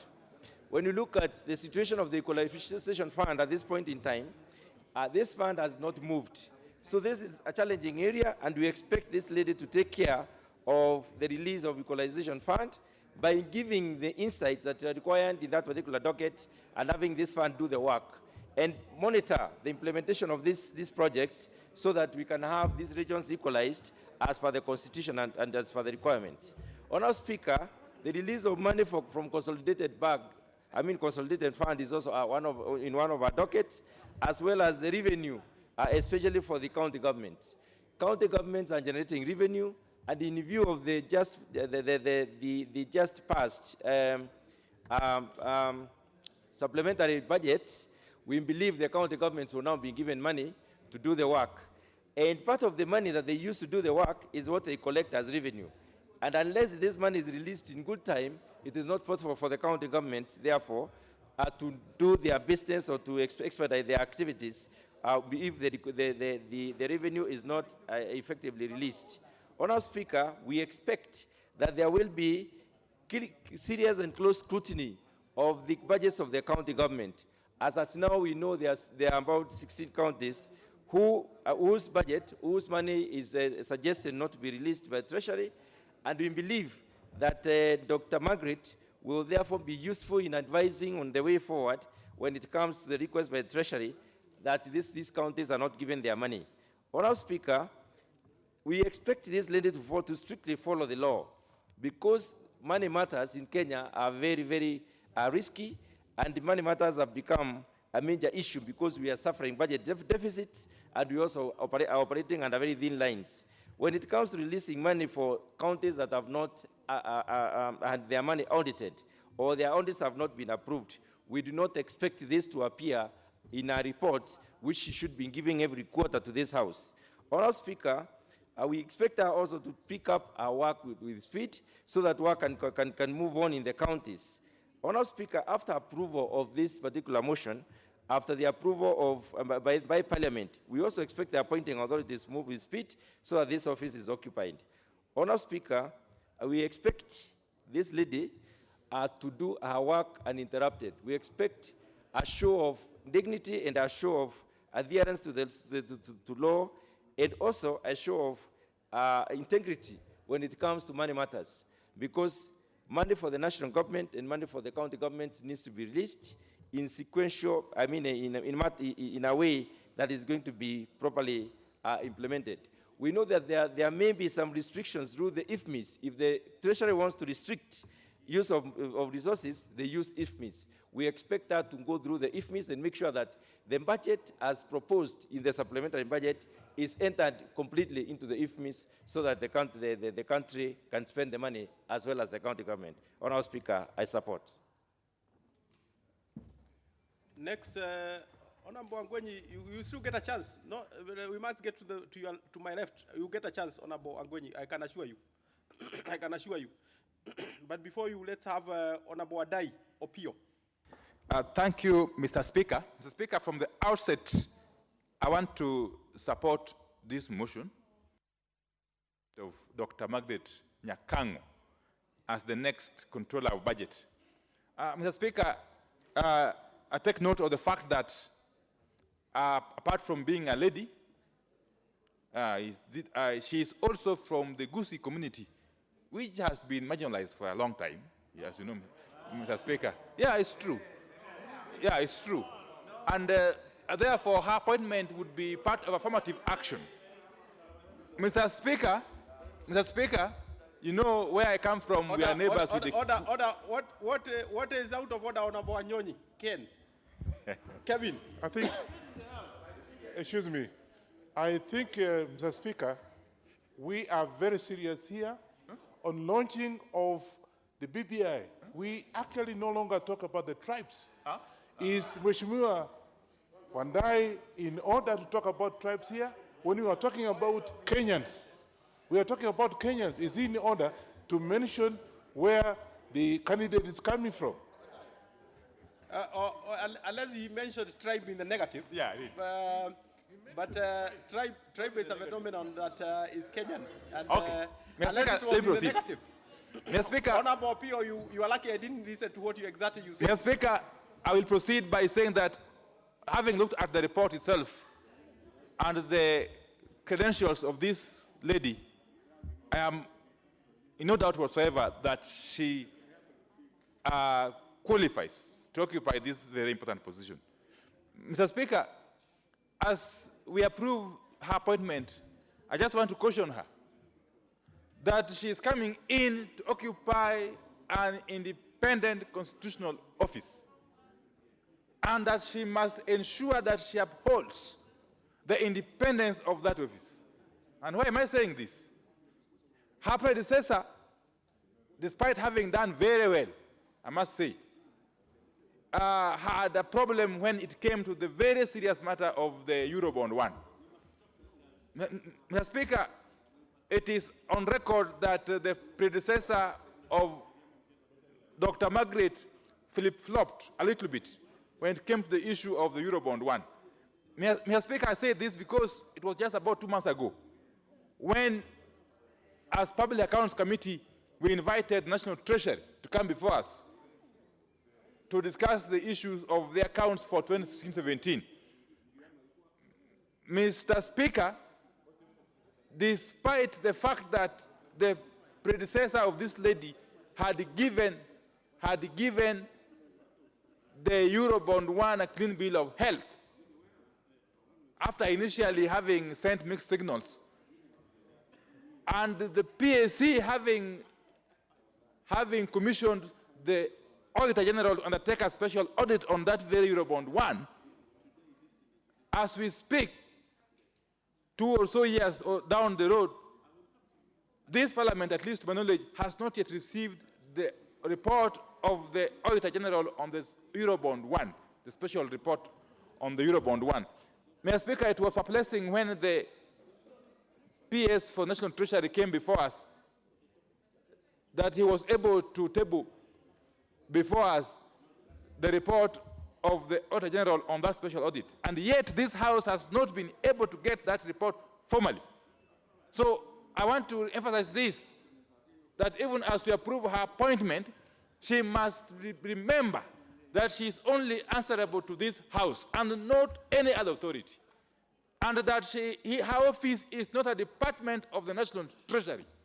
She must ensure that that office remains independent, and it behoves her that she acquits herself properly, because we are giving her very serious responsibility, Mr. Speaker. The responsibility of ensuring that public funds are utilized prudently. Finally, she must ensure that any withdrawals on the consolidated fund is only approved upon being assured that the previous disbursements have been used prudently. And this applies more so to the county governments. We don't want an office holder who is going to pander to the whims of other people, including governors and the likes. Mr. Speaker, I support. Honorable Angwenyi.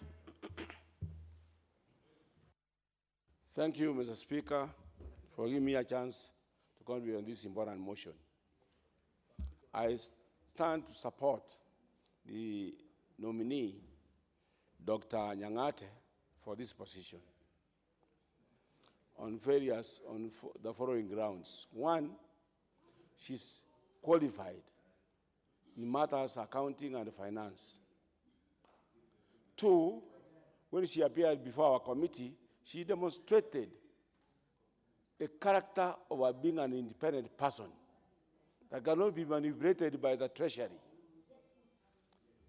Three, she has served this country over the years successfully and efficiently. Four,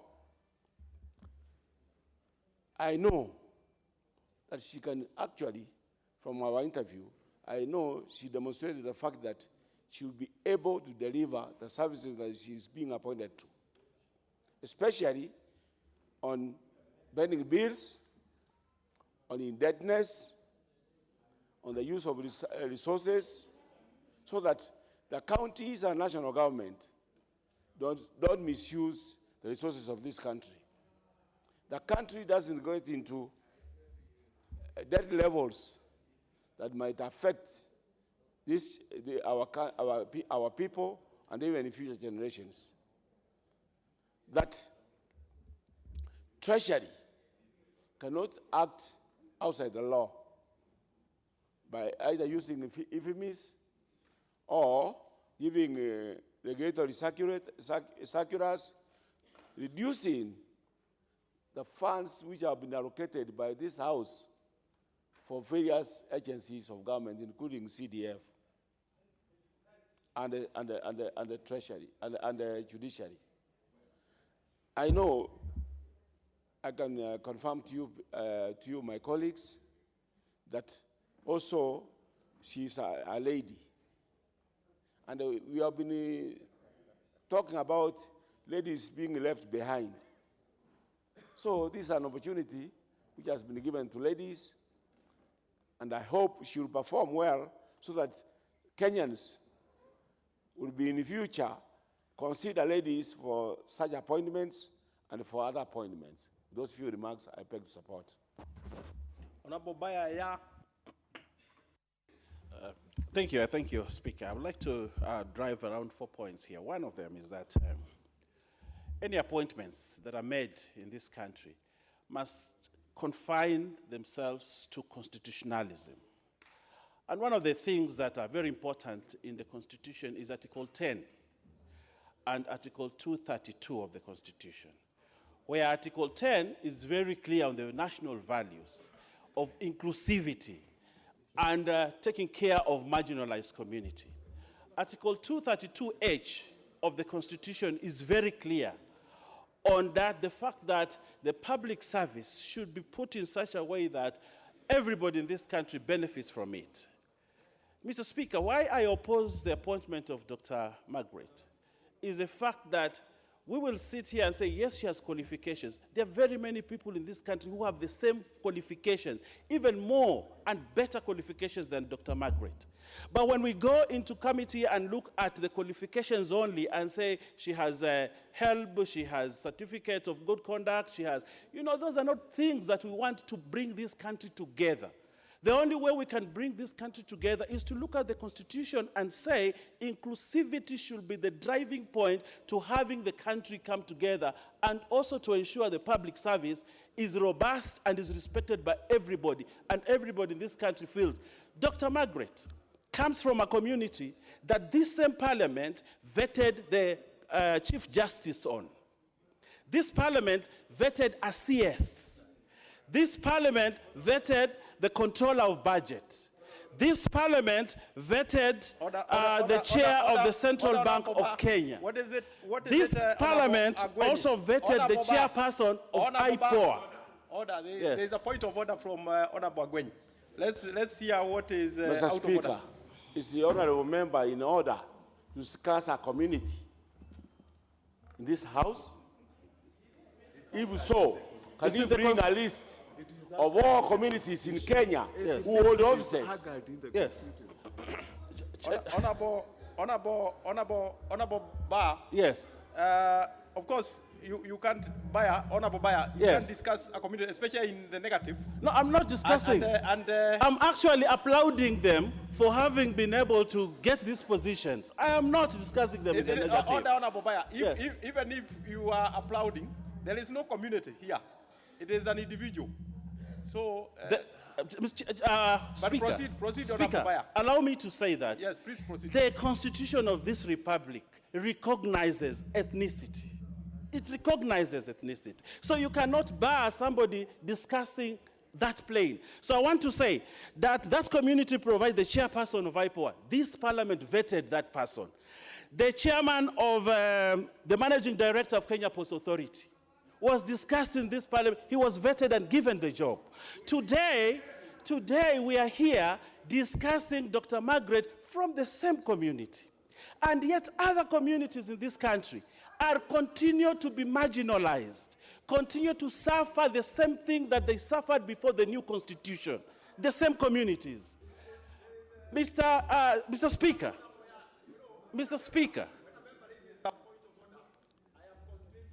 to that member because you never know what they are raising. And there is Honorable Momanyi Mongina has persistently wanting to say there is something out of order. What is out of order actually? Honorable Momanyi. Mr. Speaker, I rise on a point of order. Yes. Surely is the member in order to discuss one community as if this house has always been only discussing members from one community. Is the member in order? Mr. Speaker. We have always, Mr. Speaker, discussed members who have been coming from other communities, but we have not brought the idea of members coming from certain communities. This is a house, and we are discussing matters of the nation, Mr. Speaker. You know, I do appreciate the sensibilities and the sensitivities and the emotions around what we are discussing. But Honorable Bayer, yes. If you could proceed from that point so that, as you can tell, there are quite a lot of... Okay, and my time, please add me 2 minutes. I want to say this. Age profiles, age work profiles, Mr. Speaker, age work profiles the world over, and studies have been done. There are certain levels. I think we took a few seconds from Honorable Bayer. It's only fair to return 30 seconds, Honorable Bayer. Mr. Speaker, I want to say this. Age work profiles in this country, the world over, show that work productivity plateaus after 60 years. Work productivity plateaus after 60 years. And after that, it goes down.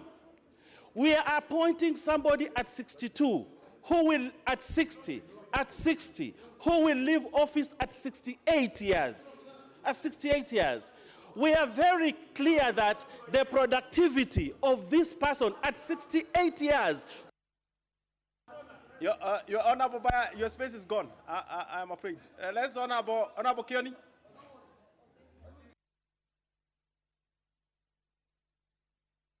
Honorable Jeremiah Kioni, you seem to be extinguishing your space. Order, Honorable Kioni. You know, Honorable Kioni, I'm giving you space, but you are engaged on a bilateral talk. Thank you, Mr. Speaker. I was negotiating with the Member of Parliament from Meru County because we are suffering under the influence of Mogoka and Mela in my county. We are wondering how we can reduce the importation of that product to our area. But, Mr. Speaker, I want to start and talk to this issue by way of supporting the appointment of Dr. Margaret. I have heard what my colleagues have said.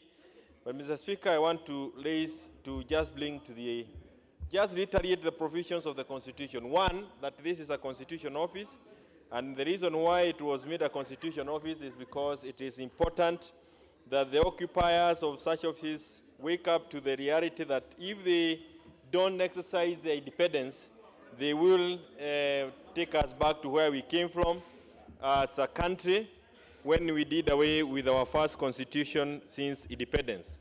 And there is a necessary caucusing led by Mheshimiwa Baya. Mr. Speaker, if you could help. Mr. Speaker. What is it, Honorable Kioni? You have the floor. Yes, and Baya and the majority leader are again negotiating for this position. It's already gone. We are just about to approve the name. So you can negotiate for other positions, Mheshimiwa Baya. But Mr. Speaker, I wanted to draw, again, just to reiterate the provisions of Article 73 of the Constitution, that this country, public offices are still suffering because Kenyans still don't have the confidence of those offices and those people serving those offices.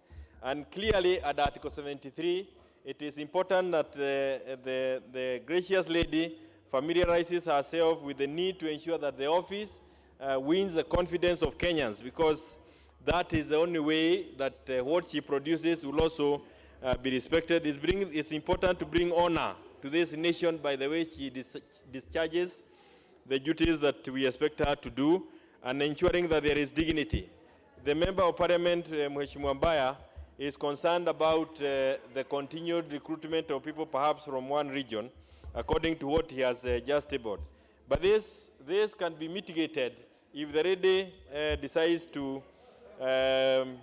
when she is office, she avoids nepotism, she avoids favoritism, she avoids tribalism, and serves the country. Then we will stop seeing people from the regions they come from, but see them as people capable of serving Kenyans and delivering on what is expected of them. This is a very crucial office in the management of the finances of this country, and we expect Dr. Margaret to take it from where she found it. The predecessor did very well, and we must commend her for the work she has done. And we would want Dr. Margaret to push it further and ensure that our resources are managed well and incidences of corruption are reduced.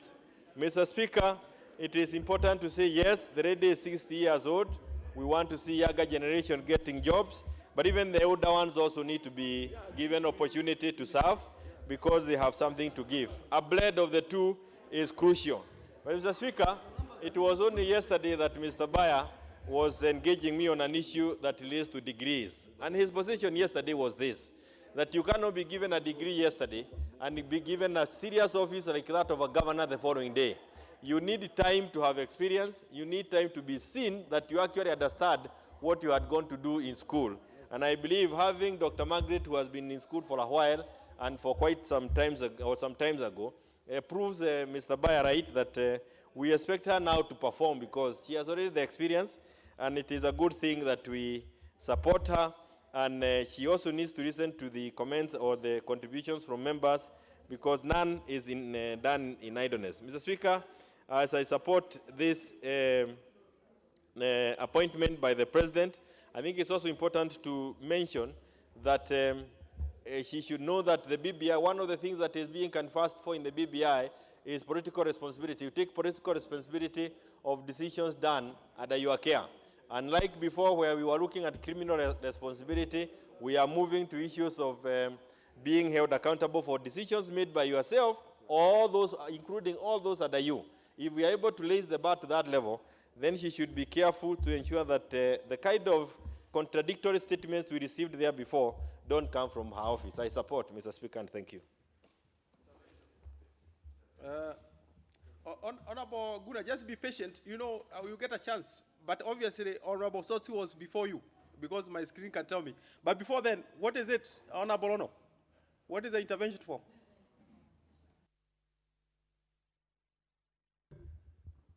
Honorable Speaker, reading the mood of the House and seeing the business of the House, which is quite long, I rise on Standing Order number 95, that the mover be called upon to reply.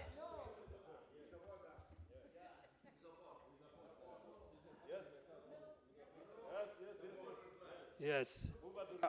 Mover to reply, Honorable Speaker. You know, Honorable Ono is has said he has read the mood, but he is unable to read the mood. It is only me who can read the mood.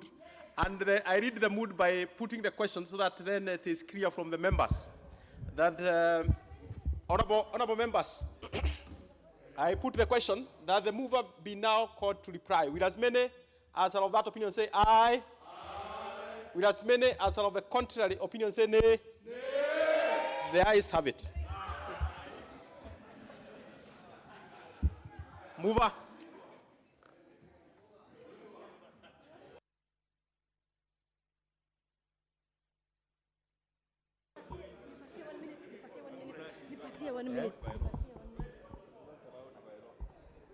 All right, Honorable Speaker, as I rise to reply, Mr. Speaker, I wish to thank the members who have contributed to this debate. It has been a very good debate, Mr. Speaker, and given that this is a very, very important office where we expect the holder of this office to have enough teeth and ensure that there is adequate control of the funds in this country. Mr. Speaker, I want to thank the Committee on Finance and National Planning. They put a lot of effort in vetting, as well as the Office of the Clerk and the Speaker and the Majority Leader for the support which they gave us during the vetting of this candidate.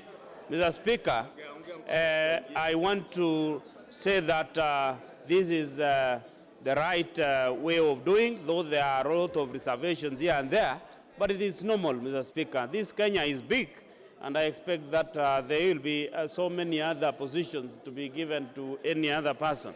We expect this candidate to perform well, and that is what we are waiting for. The country is waiting for the control of budget, but I want to urge the candidate to ensure that this time round, her office is felt, because you want the office of the controller of budget to be known, that it is not a pushover. We want the controller of budget to ensure that the counties which misuse funding should be taken, the action, serious action should be taken. Mr. Speaker, I want also to urge the controller of budget to ensure that key priority is given to on-source revenue and ensure that no county is allowed to use at source without approval of the controller of budget.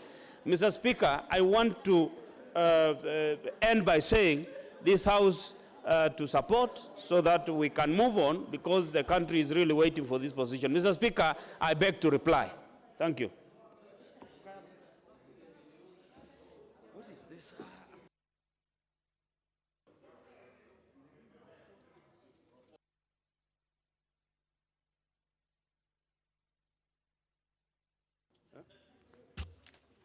I'm just confirming the numbers because we have a minimum threshold.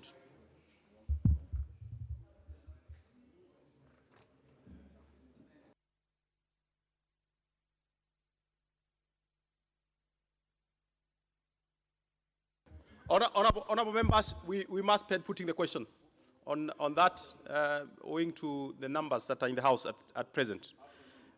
Next order.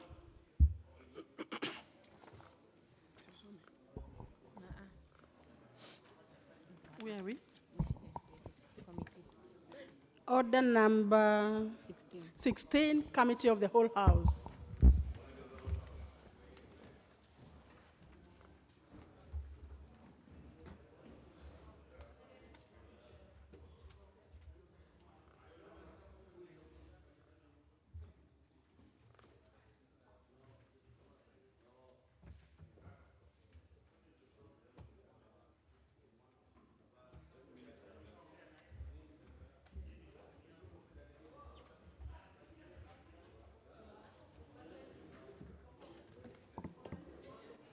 Honorable members, we are now in Committee of the Whole House.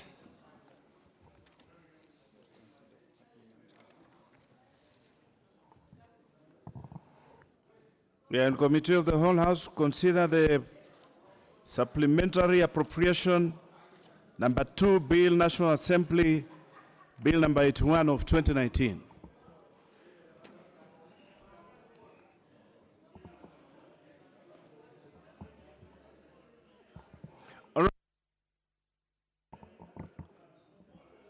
Order.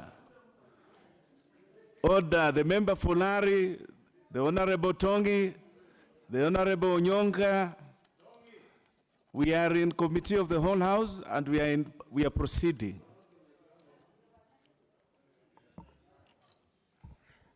Clauses 2, 3, 4, and 5. I propose the question that clauses 2, 3, 4, and 5 be part of the bill.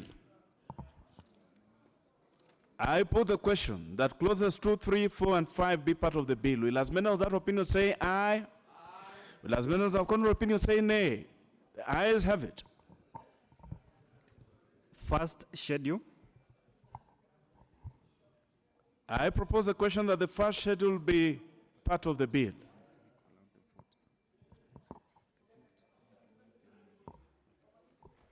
Vote 1091. I propose the question that vote number 1091 be part of the bill.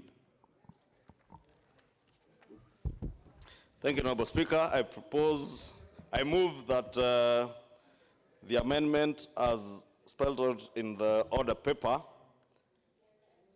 vote 1091, 1, on the program 0200-2000 road transport, that the proposed allocation in respect of program 020-2000 development expenditure of Kenya shillings 5,213,905,726 be deleted and substituted thereof with a figure of 5,488,905,726, and 2, that the proposed allocation in respect of the total supply under vote 1091 development expenditure of Kenya shillings 5,213,905,726 be deleted and substituted thereof with a figure of Kenya shillings 5,488,905,726. I propose the question that the first schedule be amended as proposed by the chair.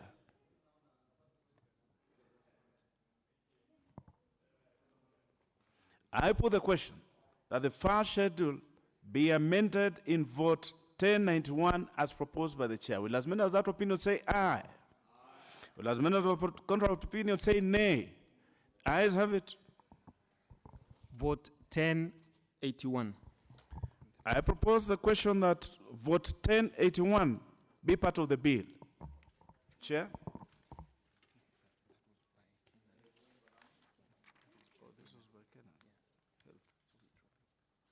No, Chair, this is not yours. This was by the Honorable Kainan, who doesn't seem to be interested anymore in this. The Honorable Kainan? The Honorable Kainan no longer being interested to pursue his proposed amendment, it stands dropped.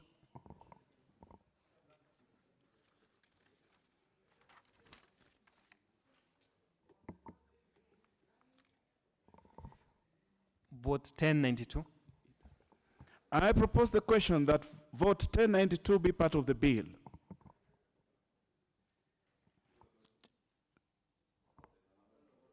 There is an amendment to this, Chair. Thank you, Honorable Speaker. Honorable Chair, I beg to move the amendment to vote D 1092, State Department for Transport.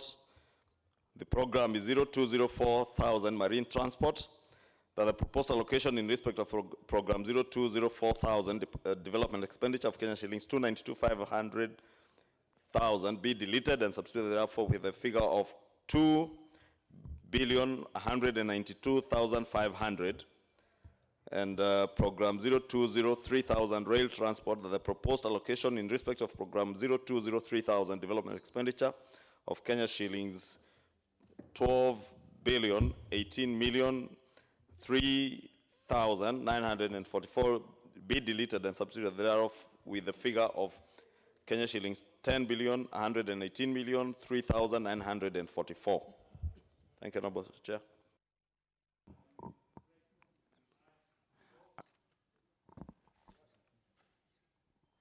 Honorable members, I now propose the question that vote 1092 be amended as proposed by the chair.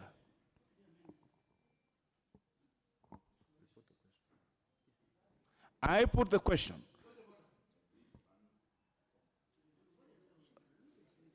The Honorable Leader of Majority, what is out of order? Sorry, Chair. Chair, you know, this is the Supplementary Appropriation Committee of the whole House. And whatever amendments that the Chair is moving must be in tandem with the report that was approved by the House. So you need to explain to us, basically, what he's doing. If he's shifting figures, it's unconstitutional. And we discussed in House business last night. If it's shifting figures and not complying with Article 114, the Supplementary Appropriation Bill, read Standing Order 240, you cannot amend it contrary to what we adopted here. So he's my good friend. He can maybe tell us if it is about just, you know, commencement date, if it is about the same vote you are trying to change, I have no problem.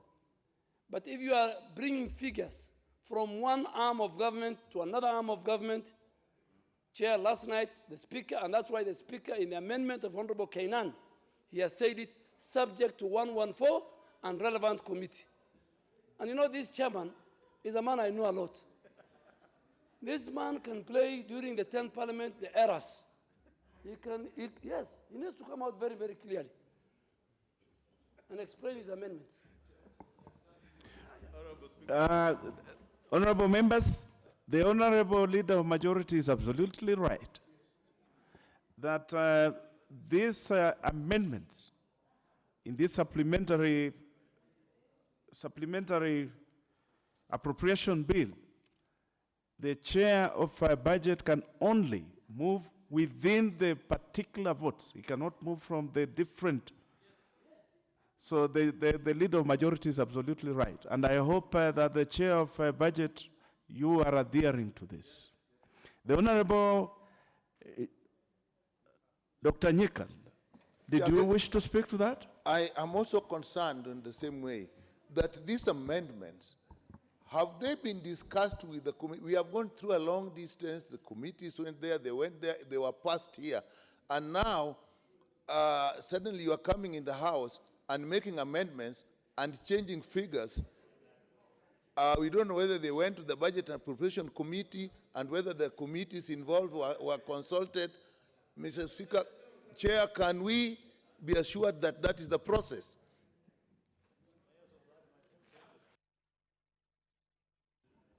The Honorable Ichunga, I hope you have heard the concerns of the members. Chair rightly said, and I want to confirm. One, what the Leader of Majority is asking, that they are within the votes. Two, what Honorable Nyikal is asking, that indeed all the amendments except the amendment by Honorable Kainan, which has since been dropped, have been canvassed and approved by the committee yesterday morning. And therefore, like this one, Honorable Speaker, Honorable Chair, basically were things that were captured erroneously that are being corrected with a letter from the National Treasury. And Honorable Chair, members of the Budget and Appropriations Committee, like Dr. Makali is here, maybe that is what he wants to add to. The Honorable Dr. Nyikal. These again, even if they were canvassed by the committee, what about the various departmental committees? Were they aware? Because if we get a trend where the departmental committees make amendments, they make proposals, they come to the House approves them, then now the Budget and Appropriation Committee on its own is now making amendments without referring back to the appropriate departmental committees. I still find that not in order. So again, let us be informed on that. Were the various departments again also involved? The Honorable Dr. Makali. Yeah, thank you, Mr. Chairman. Mr. Chairman. The honorable member for Kikuyu, you might want to listen to the Honorable Dr. Makali. Yeah, thank you, Mr. Chairman. Mr. Chairman, let me just confirm that as a committee, we did discuss these changes. And I want to agree with what Nicole is saying in terms of whether we went back to the committees, but what we have said, Mr. Chairman, is these amendments are just kind of cleaning the document. There's nothing to do with changing the figures, nothing to do with the activities. And I want to give a very good example, Mr. Chairman. For example, this House did pass the Parliamentary Service Commission bill, which is now an act of Parliament.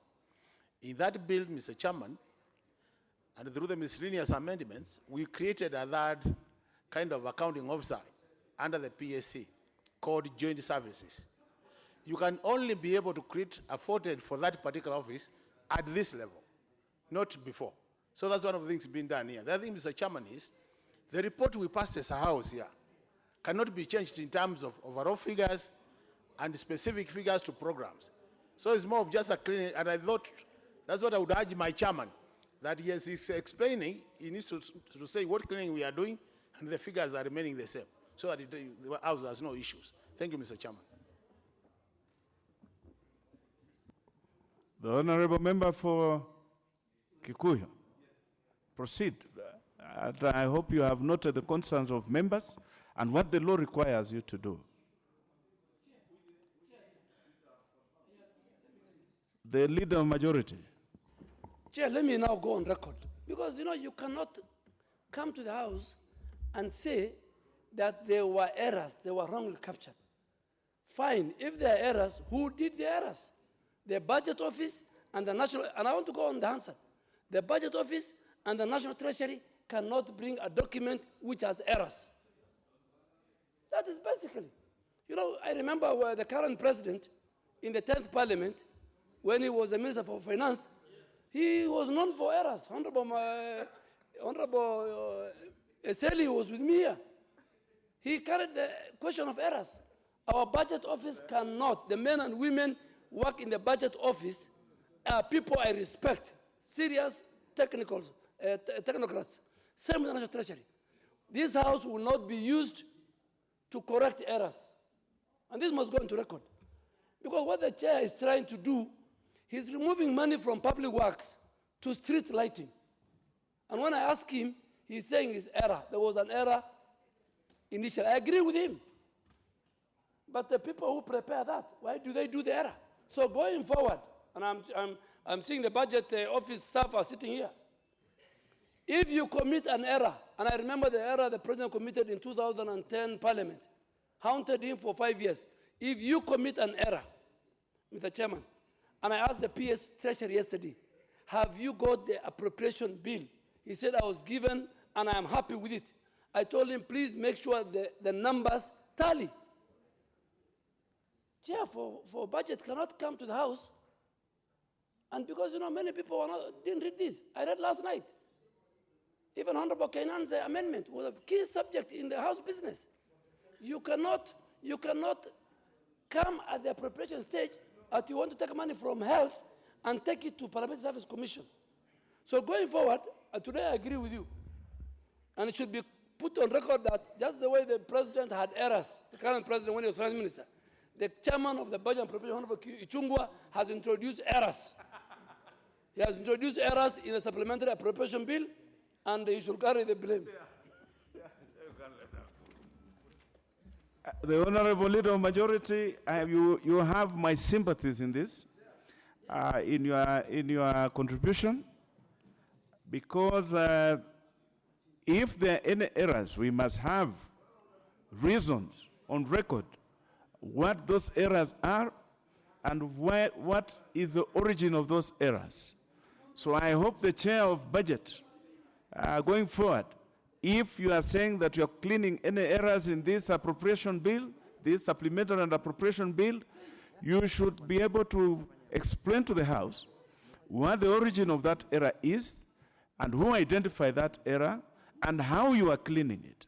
I think that would be the best way to have a complete record. So proceed, the Honorable Chair of Budget. Thank you, Honorable Chair. Honorable Chair, I'm laughing because the Leader of Majority is trying to insinuate that both His Excellency, the President, and myself, by virtue of coming from the same county, we have a very high propensity to making errors and affinity for errors. But I want to confirm, Honorable Speaker, that the Honorable Chair, that was not my understanding of the contribution by the Leader of Majority. You know, and that I have not understood it to mean that you are prone to error and you are erratic. You are one of the more serious members of this House. And that is why we have given you the duty to deal with these figures and deal with them accordingly so that the House record is clean. Chair, that is why I use the word insinuate.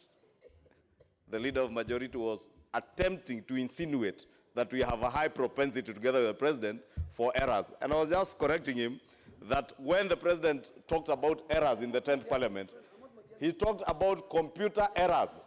He never spoke about errors that he had made.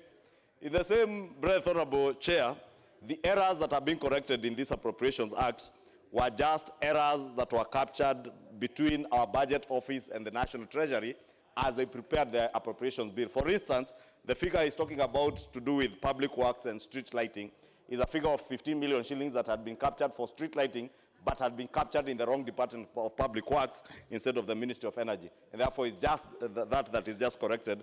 And that was the next vote we were going to for in 1095. The one for marine transport is a figure that is supposed to be for marine transport being captured wrongly. And therefore, the National Treasury, when they noticed, they did do a letter to ourselves. And as Honorable Makali has confirmed, we did sit as a committee, considered all the amendments and the issues that have been raised and approved them in committee. And that, Honorable Speaker, has also been approved by the Speaker as amendments to the Appropriations Act in line with the law and all our standing orders. Members, then I think it is fair for you to take this now. I put the question that the first schedule be amended at vote 1092 as proposed by the Chair of Budget. Will as many as that opinion say aye? Aye. Will as many as of a contrary opinion say nay? The ayes have it. Vote 1095. Chair of Budget? 1095. Honorable Speaker, vote D 1095, State Department for Public Works. The program is 013,000 government buildings.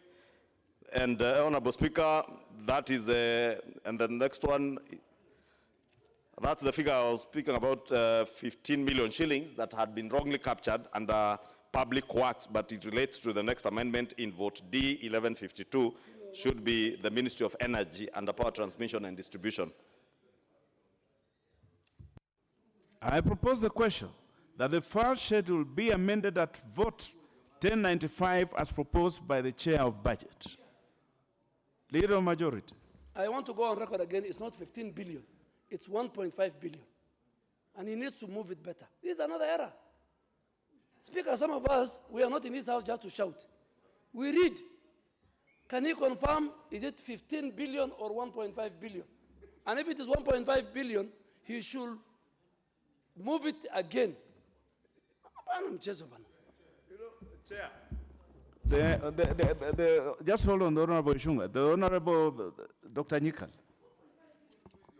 Chair, I once again want to agree with the Leader of Majority. You know, when we are talking figures, 1 billion, if you don't know, Mr. Speaker, if you use 1 million shillings per month and you have 1 billion, you will use it for 83 years. So these are not figures that you just talk about. And every time he mentions an error, we want a very explicit explanation. This money was supposed to be here. It is by error. That program is in this vote, and therefore, so that the answer is also extremely clear.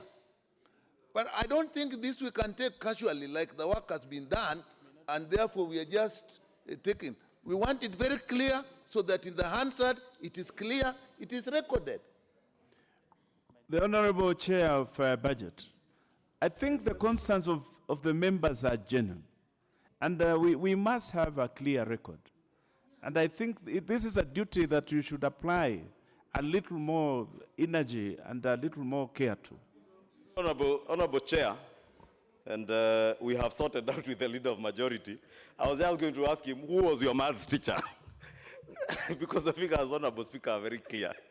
The figure is 1,721,285,046 be deleted and substituted thereof with the figure of 706,285,046. The difference between those two figures is the 15 million.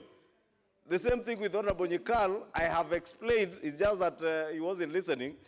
I have explained that this figure of 15 million was wrongly captured under public works, but it is money relating to street lighting. Do you want street lighting to be put in public buildings under public works? Street lighting goes to under the Ministry of Energy to the streets, not buildings. It is street lighting, not building lighting. English.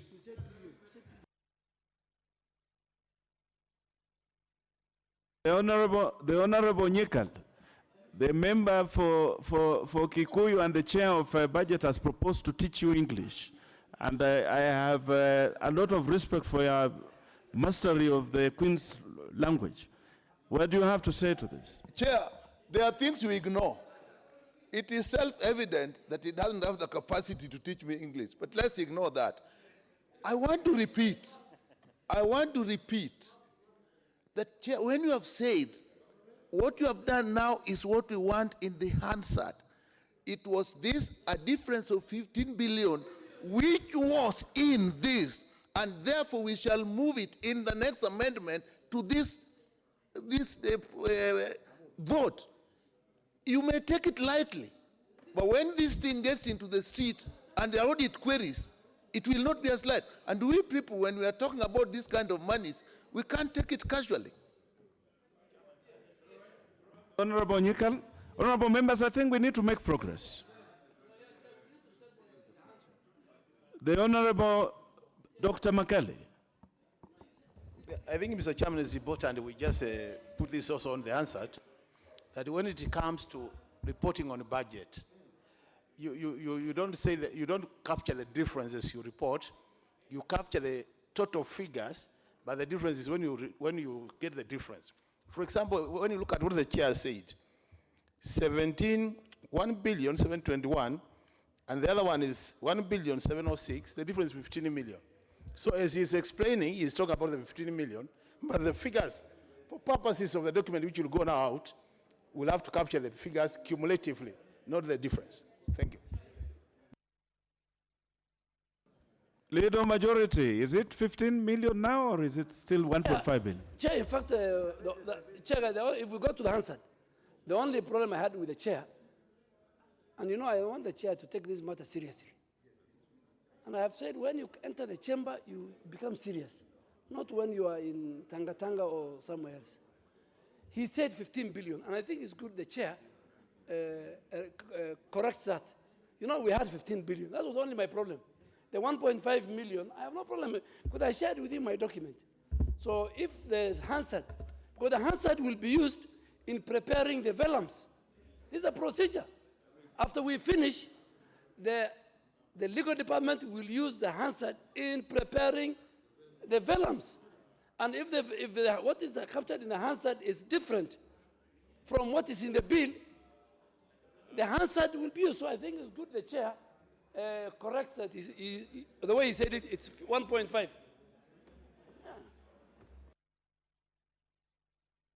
Chair, budget, can we have it clear? It's 15 million.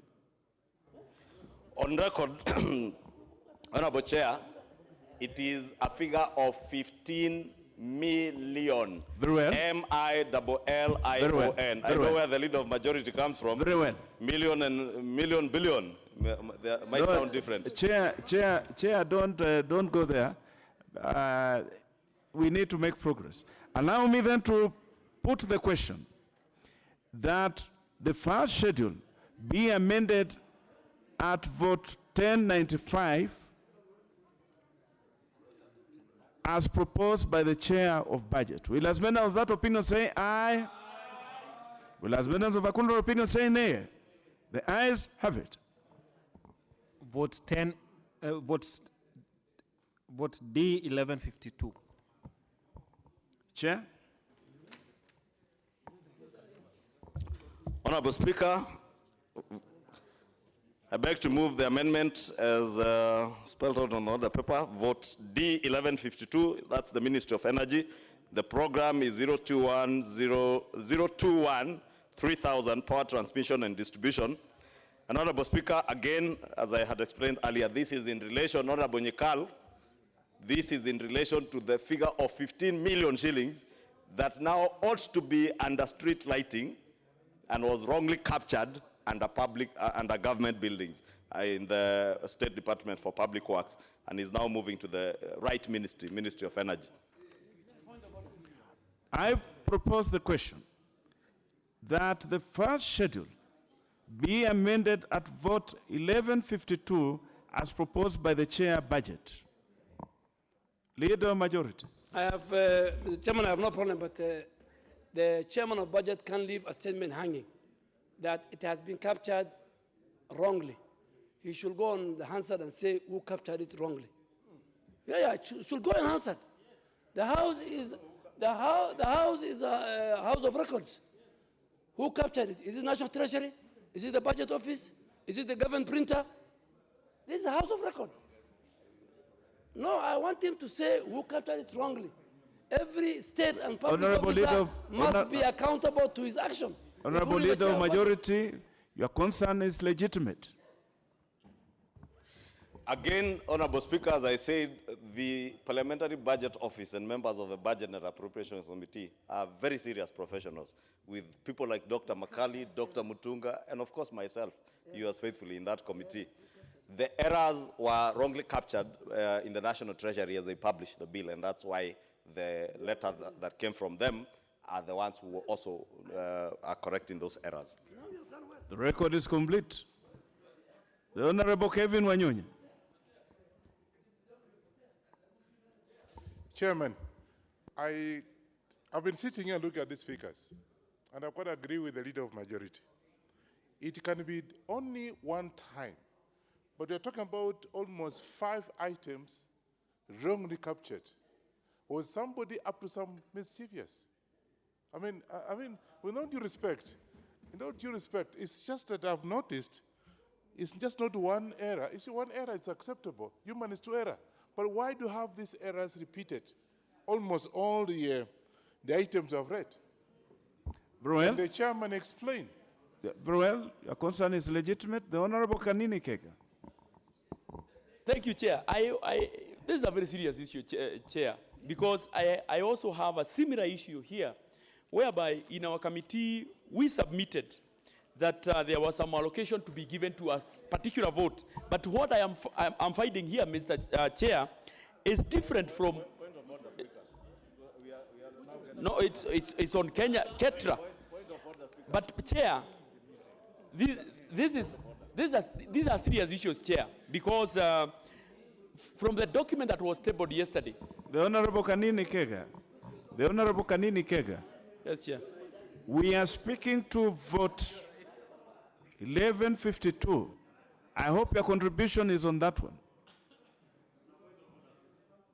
Just hold on. The Honorable Kanini Kega. It is not on that. If it is not on that, you will speak but to But I your wanted concern. to add weight on that. Yes. To say that definitely there is an issue of errors, and I have actually identified quite a number of errors. The Honorable Chair of Budget. You know, Honorable Speaker, it is rather embarrassing that a second-time member of parliament and a chair of a committee can stand before the House to speak about errors that does not exist. What we are considering now is called, Honorable Kanini, is called the Appropriations Bill, Supplementary Appropriations Bill, number 1 of 2019. The Honorable Kanini is speaking about the report of the committee that was tabled before this House. He had time to come and contribute. Instead of contributing on the report, he was somewhere out there. Then he now comes back after the House has considered the report and passed the report, Honorable Speaker. It is not just taking us back, but wasting the House's time, Honorable Speaker. Honorable members, allow me to put the question that the first schedule be amended at vote 1152 as proposed by the chair budget. Will as many of that opinion say aye? Aye. Will as many of a contrary opinion say nay? The ayes have it. Vote D 2043. Vote D 2043. The Honorable Kainan. The Honorable Kainan, not being desirous, walking away as it is, that proposed amendment stands dropped. Leader of majority, what is out of order? Chair, you should not have even read that, should not have even called Kainan. If you read what the Speaker wrote on that amendment, Kainan wants to take money from the Minister of Health to Parliament Service Commission. That's illegal again. You can't do it at the appropriation stage. No, it is agreeable. Because you have to consult even the Committee of Health. So I think the clerks at the table next to you should have told you that that amendment has been dropped by the Speaker. Whether Kainan is here, whether his proxy is here, it was dead on arrival. Leader of majority, you're absolutely right, but we have to read it when it is in the order paper so that we deal with it and pronounce ourselves as we have done. We will make progress. Subclass total development and class total development. Chair, budget. Thank you, Honorable Speaker. I beg to move, this is for the subclass totals, Honorable Speaker, but just for clarity, what we were moving were in the votes and the programs. Now we go to the subclass totals and we also go to the totals. So I beg to move under vote D 1091 that the proposed allocation in respect of the total supply under the subclass total development in the first schedule of Kenya shilling 62,682,861,275 be deleted and substituted thereof with a figure of 62,957,861,275. And 4, that the proposed allocation in respect of the total supply under the subclass total development in the first schedule of Kenya shilling 73,173,074,113 be deleted and substituted thereof with a figure of Kenya shilling 73,448,074,113.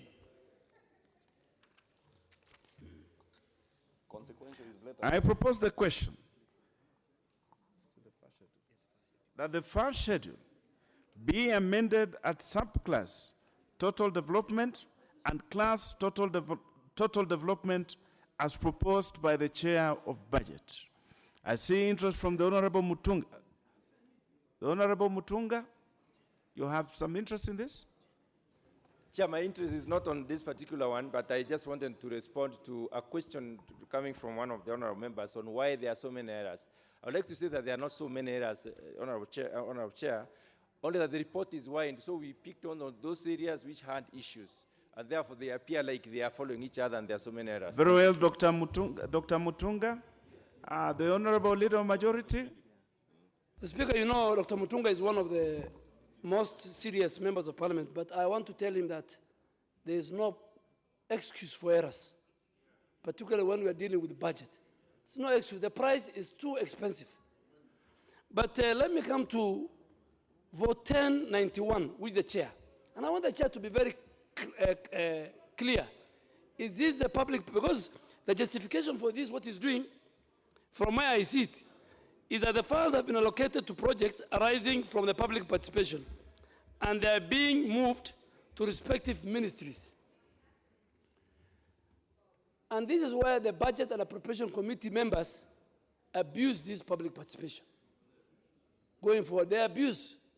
Because, Mr. Chairman, you are a member of Parliament, you don't sit in the budget. I don't sit. So going forward, this has become a club of the Budget and Appropriation Committee. So they can choose to go and do public participation in Muranga and not Garissa.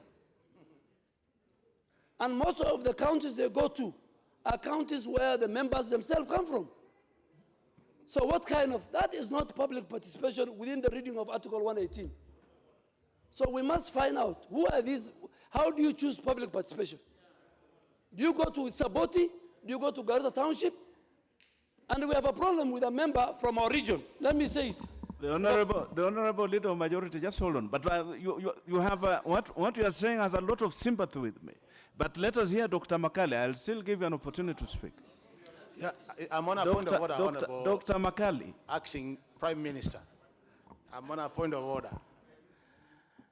Mr. Chairman, is it in order for the majority leader to mislead this House about public participation? When it is very clear, Mr. Chairman, we have come out with a schedule which is known by all members that every year, Mr. Chairman, we'll be doing 12 counties. The Honorable Dr. Makali, the Honorable Dr. Makali, that is a point of argument. Is he in order? No, I'm just... What the Honorable Leader of Majority... The Honorable Dr. Makali, hold your horses. What the Honorable Leader of Majority is raising is a genuine concern that by the rest of the House, I will allow him to speak. People were talking about Article 10 of the Constitution on inclusivity. Equity and inclusivity must begin with this House. And the Budget Committee cannot have a schedule of public participation where all the counties and the places they choose are mainly 90% from where the members of the Budget Committee come from. Just a minute, let me finish. Let me finish, my friend. No, I don't want to be informed. I am a ranking member. Chair, if I finish, and that's why we have a problem in some counties. The Honorable Onyonka, I'll give you an opportunity. Let Yes. the Leader of Majority finish. I'm only raising that there must be equity, that public participation done by the Budget and Appropriation Committee, in as much as possible, must reflect equity, and the resources go to as many counties as possible. That. And Honorable Makali has raised something very important. He said they have a schedule of that. Then that schedule must be made public so that we are aware that coming next financial year, the following counties will not be considered. It should not be a document. And you know, Chair, I am a victim already of the BBI. I believed in parliamentary system. I was shortchanged, so I don't want to be part of another shenanigans. I was shortchanged in BBI. I believe in parliamentary system. Honorable Leader so of Majority. I cannot be shortchanged again by the Budget Committee. Honorable Leader of Majority, you will have to give way to the Honorable Onyonka. Chair, I would like to say this so that the Leader of Majority can actually understand why those projects have been given out the way they are. Chair, we never went to our constituencies. Actually, the Majority Leader is misinforming this House. For example, Chair, I can tell you, Honorable Chris Wamalwa, after he asked us, and we held public hearings at Kitale Polytechnic was allocated money. After that, we went to Kakamega, where Kakamega Hospital was allocated money. After that, we went to West Pokot. None of our constituencies got money. When we go to the public hearings, it is the committee that sits, and this has been going on for the last 4 years, Mr. Chair. So if the Majority Leader has not received any money going to his constituency, please, Majority, wait for one more term, the next financial year, then the money will be allocated. Honorable members, the Leader of Majority just relax. The Honorable Onyonka, just relax. Honorable Onyonka, you no longer have the mic. These are my directions on this issue. This issue of public participation under the Budget Committee of this House, I have had a lot of complaints from the members generally. And I think we need to have a way forward on this, because my understanding of the entire budget is a budget that belongs to Kenyans. And all Kenyans are members of the same public that we are talking to. We need to develop a very clear guideline on what public participation is. And I think it is the duty of this House, going forward, to deal with the matter of public participation and come up with legislation that is going to define what public participation involves, so that we do not have these concerns that are raised by members from time to time. And if you recall, members, there was a time in the last parliament when the whole Budget Committee was dissolved by this very House on this very issue. So this is not a new issue that is emerging in this House. The chair cannot be out of order, the Honorable Chris Wamalwa. The chair cannot be out of order. Honorable members, I think we shall make progress on this. So the House must come up with a clear policy and legislation on public participation going forward. But allow me then to put the question that the first schedule be amended at subclass total development and class total development as proposed by the chair of budget. Will as many of that opinion say aye? Will as many of the contrary opinion say nay? The ayes have it. Second schedule, vote D1071. Chair. Thank you, Honorable Speaker. I beg to move that the amendment as contained in the order paper on vote D1071 be approved. Honorable Speaker, I'm getting distractions from the leader of majority asking whether it's another error. It's not another error, Honorable Speaker. Don't get distracted, Chair. Don't get distracted. I'm sure you are more confident and more But brave. this, Honorable Speaker, now relates to the issue the leader of majority was raising on public participation. What happens is that when the Budget and Appropriations Committee goes to the counties, and what Honorable Makali and Honorable Onyonka are saying is indeed true, and Honorable Speaker, maybe just for information of the House, is that indeed the Budget and Appropriations Committee in 2018 tabled a report in this House on the structure that we shall follow on public participation to ensure that we go to all the 47 counties in a period of 4 years. We have so far done 12 counties in 2017, 2018, 2019, and 2019, 2020, we did another 12 counties. Next year, we will do another 12 counties, and hopefully the year after, we will do the remaining counties, Honorable Speaker, to be able to cover all the counties. How we decide where to go, we go to the county headquarters, Honorable Speaker.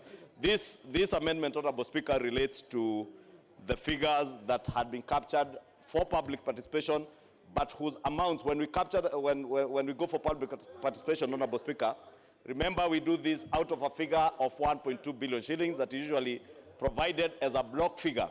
And therefore, at the time we did the Appropriations Act, we had not identified the particular projects, and now the particular projects have been identified, and the money is being moved from the Public Finance Management under the National Treasury to the line ministries, Honorable Speaker. Honorable members, I propose the question that the second schedule at vote 1071 be amended as proposed by the chair. Leader of majority. Chair, I have nothing with amendment, but for record again procedure. You've made a ruling on how the Budget and Appropriation Committee should deal with the matter of public participation. And that is in record. But the chair of budget is talking about a report he tabled. I want you to confirm that that report your ruling has superseded that report. You need to go on record. Leader of majority, you are perfectly well within your rights, but the directions of the speaker stand. Honorable members, allow me to put the question that the second schedule, order members, order. Allow me to put the question that the second schedule be amended at vote 1071 as proposed by the chair of budget. Will as many of that opinion say aye? Will as many of a contrary opinion say nay? The ayes have it. Second schedule, subclass total development and class total development. Chair. Subclass. Honorable Speaker, again on vote D1071, 3, that the proposed allocation in respect of the total supply under the subclass, this is in relation to the same issue, Honorable Speaker, that I spoke to, but now the subclass, total development in the second schedule of Kenya shilling 7,456,200,511 be deleted and substituted thereof with a figure of Kenya shilling 7,731,200,511, and 4, that the proposed allocation in respect of the total supply under the class total development in the second schedule of Kenya shillings 18,853,097,197 be deleted and substituted thereof with the figure of Kenya shillings 19,128,097,197. Thank you, Honorable Chair. I propose the question that the second schedule be amended at subclass total development and class total development as proposed by the chair budget. Honorable members, I now put the question that the second schedule be amended at subclass total development and class total development as proposed by the chair budget. Will as many of that opinion say aye? Will as many of the contrary opinion say nay? The ayes have it. Consequential amendments. Chair? Where are we? Consequential amendments. Thank you, Honorable Speaker. I wish to move this amendment in the amended form because there was an omission to the consequential amendments to clause 2. Honorable Speaker, in the bill, you realize there are usually figures, small figures that are usually on the side. Those had been done, but in the body, it had not been there, and therefore the consequential amendments is one, that the figure of Kenya shillings 73,173,074,113 in the marginal note on clause 2 of the bill be deleted and substituted thereof with the figure of Kenya shillings 73,448,074,113. 2, that the figure of Kenya shillings 853,097,197 in the marginal note on clause 5 of the bill be deleted and substituted thereof with the figure of Kenya shillings 19,128,097,197. 3, that the necessary amendments be effected to clause 2 to reflect amendments made to the first and second schedules. Thank you, Honorable Speaker. I propose the question that the consequential amendments be approved as proposed by the chair. Leader majority. That is for record of the answer. That's another error. You know, we must say it. The chairman is trying to it's another error from the Parliament Service Commission. So, but you should tell us who committed the error. You can just commit an error. The figures are very small, but it's an error. I want to go on record.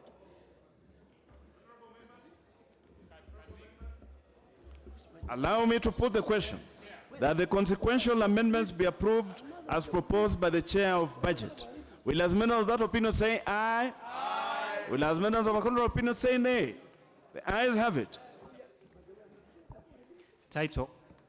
I propose the question that the title be the title of the bill. Put the question. I now put the question that the title be the title of the bill. Will as many of that opinion say aye? Aye. Will as many of the contrary opinion say nay? The ayes have it. Clause 1. I propose the question that clause 1 be part of the bill. I now put the question that clause 1 be part of the bill. Will as many of that opinion say aye? Aye. Will as many of the contrary opinion say nay? The ayes have it. Shall now move to reporting mover. Mover, chair.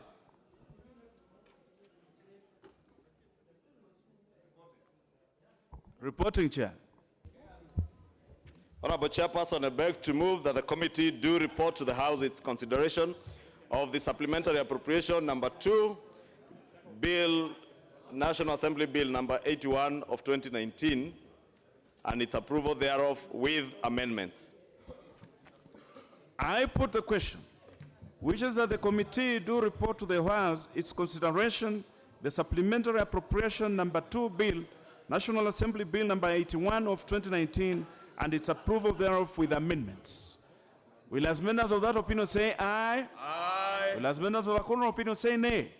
The ayes have it. Stand up.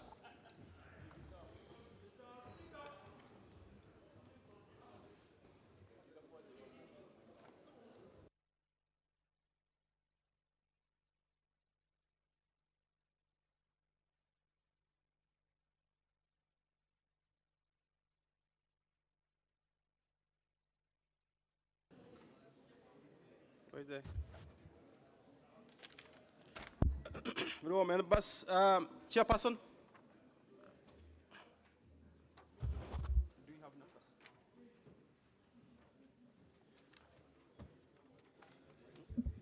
Honorable Speaker, I beg to report that the Committee of the Whole House has considered the Supplementary Appropriation Number 2 Bill, National Assembly Bill Number 81 of 2019, and approved the same with amendments. Mover. Put the question. Mover, you know, Honorable Ichung'wah, we can't put the question before you have yourself moved. Honorable Speaker, is the leader of majority who was saying put the question. Honorable Speaker, I beg to move that the House do agree with the committee in the said report. I also request Honorable Kanini Kega to second the motion for agreement with the report of the Committee of the Whole House. Honorable Kanini Kega. Thank you, Speaker. I second. Other members, I propose a question, which is that the House do agree with the committee in the said report. Honorable members, I will put the question, which is that the House do agree with the committee in the said report. With as many as are of that opinion say aye. With as many as are of the contrary opinion say nay. The ayes have it. What is your point of order, Honorable Majority Leader? Yes. A whole commissioner, a second termer, is working when you're on your feet. It is very shameful to the House, Mr. Speaker. Speaker, you need to deal with him. Yani he was working, we are not in Nyamira. We are in the National Assembly. Honorable member, you don't have a right to reply. But you know, he's not a very tall member, so I didn't see him. If I saw him, he would have gotten the wrath of the speaker. Mover of the bill. Honorable Speaker, I beg to move that the Supplementary Appropriation Number 2 Bill, National Assembly Bill Number 81 of 2019, be now read a third time. I also request Honorable Aden Duale, member for Garissa Township, to second. Honorable Majority Leader. Speaker, as I second, I want to say that Honorable Ichung'wah has joined the list of people who bring errors to the chamber. I want to go on record. It happened in the 10th Parliament with our current president when he was the Minister for Finance, and today there were a number of errors. I second. Well, you do second. You know, Honorable Ichung'wah, don't you want me to propose? You look agitated, Honorable Ichung'wah. What is the problem? Honorable Ichung'wah, 1 minute. No, not 1 minute, that 20 seconds. Give him the mic. Honorable Speaker, you know, this is a House of Records, and I would really not want, and it's the second time Honorable Duala is saying that myself and His Excellency the President, we are prone to errors. But he must recognize that I do not work in the National Treasury. The errors that were being corrected are errors that were made by the National Treasury, not the Budget and Appropriations Committee, not the Parliamentary Budget Office. And therefore, if the leader of majority has a problem with the President when he made errors in Treasury that time, or the Treasury as it continues to make errors, he should not do it. Order, member. You know, I am not going to allow that crossfire between the two friends, Honorable Ichung'wah and the Majority Leader. Honorable members, I propose a question, which is that the Supplementary Appropriation Number 2 Bill, National Assembly Bill Number 81 of 2019, be now read at that time. Honorable members, I have confirmed that we have the numbers. So in the circumstances, I therefore put the question, which is that the Supplementary Appropriation Number 2, or Bill, National Assembly Bill Number 81 of 2019, be now read at that time. Will as many as are of that opinion say aye? Aye. Will as many as are of the contrary opinion say nay? The ayes have it. A bill for an act of parliament to authorize the issue of certain sums of money out of the consolidated fund and their application toward the service of the year ending on the 30th June 2020, and to appropriate those sums for certain public services and purposes. Honorable members, order. Order members, before we get to order number 17, for the convenience of the House, I will reorganize the order paper. You remember earlier on, the mover had replied on motion number 15, order number 15, but I had not put the question. I'll proceed to put the question for order number 15, and then we proceed with the rest. Order members. Honorable Bunyasi, you know you are used to staying on my left, but or you're consulting I'm not aware there is a prime minister. Maybe an acting one. Order members. So the debate on this item, order number 15, had actually been concluded. The mover had replied. So I'll proceed to put the question. I'll put the question that, taking into consideration the findings of the Departmental Committee on Finance and National Planning in its report on the vetting of the nominee for approval as a control budget, laid on the table of the House on Tuesday, December 3rd, 2019, and pursuant to the provisions of Article 2281 of the Constitution, Section 410 of the Control Budget Act 2016, and Section 8 of the Public Appointments Parliamentary Approval Act 2011, this House approves the appointment of Dr. Margaret Nyagate Nyakango as a controller of budget. Will as many as are of that opinion say aye? Aye. Will as many as are of the contrary opinion say nay? Nay. The ayes have it. Next order.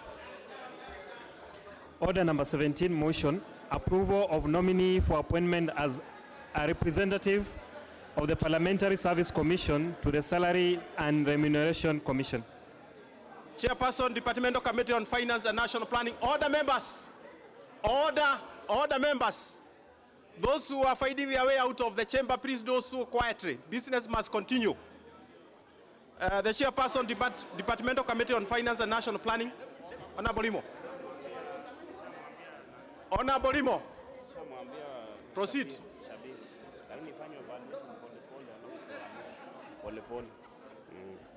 Ndio tuongeze.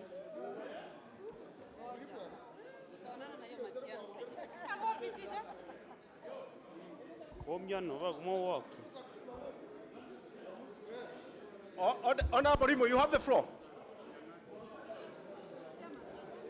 Honorable Speaker, I will ask you to protect this House, because you know there's a lot of excitement.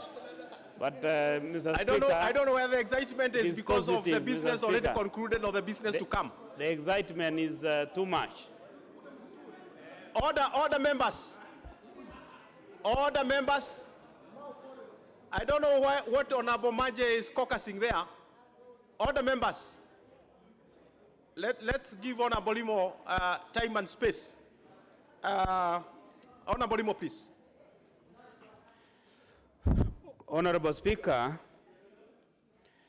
I beg to move the motion, Mr. Speaker, that taking into consideration the findings of the Departmental Committee on Finance and National Planning, in its consideration,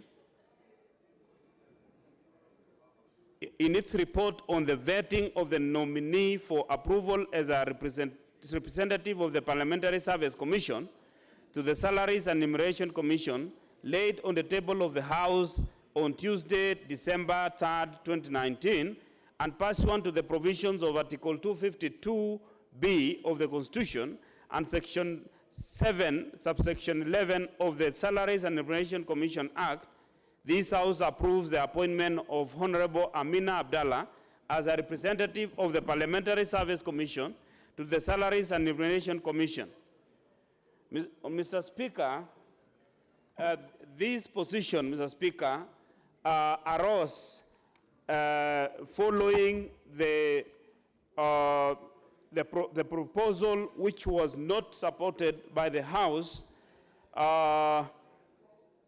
previously during the approval of the other commissioners. And that is why today we are still on this appointment. To bring members to speed, Mr. Speaker, there was a rejection of the appointment of a member of the Salaries and Enumeration Commission representing the Parliamentary Service Commission, and that was Honorable Alima Abdile Mohammed by the National Assembly on the 7th September 2018. The Commission, therefore, had to initiate a fresh nomination for this nominee to the SRC. On the 19th December 2018, Parliamentary Service Commission advertised this position, and there were 66 applications which were received and long-listed, Mr. Speaker. Then on the 15th January 2019, the Honorable Halima Abdile, the High Court to seeking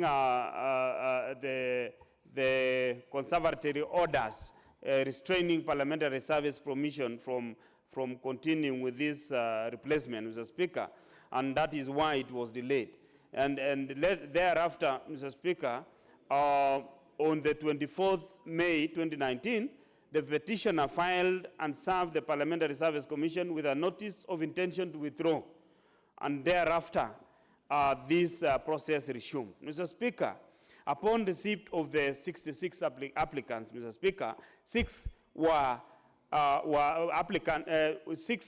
qualified, and they were shortlisted, Mr. Speaker, and they were interviewed by way of advertisement carried on the newspapers of 20th September, and they were invited to attend an interview which was conducted on 30th September 2019. Following the interview, Mr. Speaker, the candidates performed as follows. Honorable Amina Abdallah got 88.55%. Honorable Handru Toboso Anyanga achieved got 72.15%. The Abdiraham Ali Hassan got 68.75. Honorable Rachel Ameso Amolo got 64.65. Honorable Isaac Kipkemboi Meli got 63.95%. And finally, Mr. Speaker, the Honorable Michael Aringo Onyura got 61%. Mr. Speaker,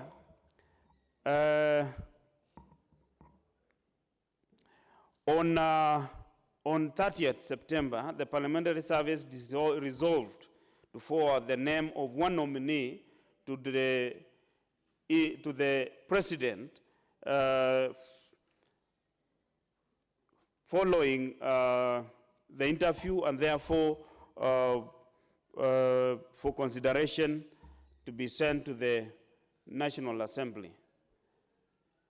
Accordingly, Mr. Speaker, the name which was forwarded to the Cabinet Secretary, the National Treasury, and Planning was the Honorable Amina Abdallah as a nominee for Parliamentary Service Commission, and that is why today we are here to consider this particular nominee.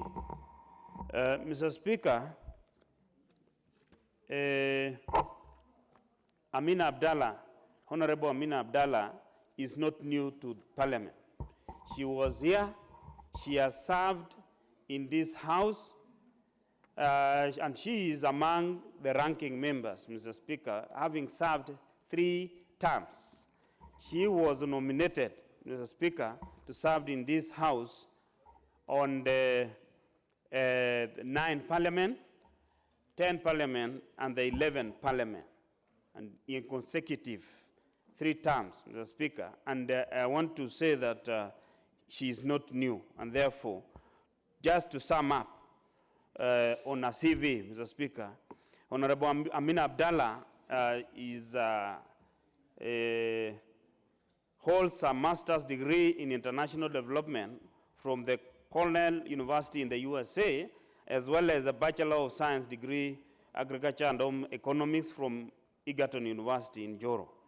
Mr. Speaker, on work experience, Honorable Abdallah has 25 years experience in public sector oversight and international natural resources management, having served as a member of parliament for record 15 years. Mr. Speaker, while she was in the National Assembly, she served as chairperson of the Departmental Committee on Environment and Natural Resources in the 11th Parliament, and the chairperson of the Select Committee on the Legislation in the 10th Parliament. Additionally, Mr. Speaker, she's serving as a member of presidential tribunals set to investigate the conduct of Justice Lucy Njoki Waithaka, Jagi Marete, and Martin Muya. And that was in August 2019 from August 2019, Mr. Speaker, to date. Mr. Speaker, she also served in the tribunal, presidential tribunal set up to investigate the conduct of Supreme Court judges, Honorable Jackton B. Ojwang. That was April to August 2019. Besides that, Mr. Speaker, she has served as a regional projects coordinator at the World Conservation Union Regional Office for East Africa in Nairobi in June 2000 to January 2003. Among others, Mr. Speaker, she has a long list of various places she got an opportunity to serve.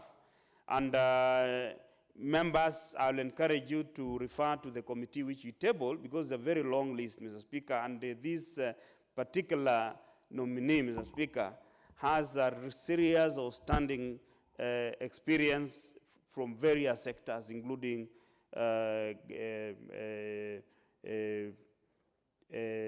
non-governmental organizations, Mr. Speaker.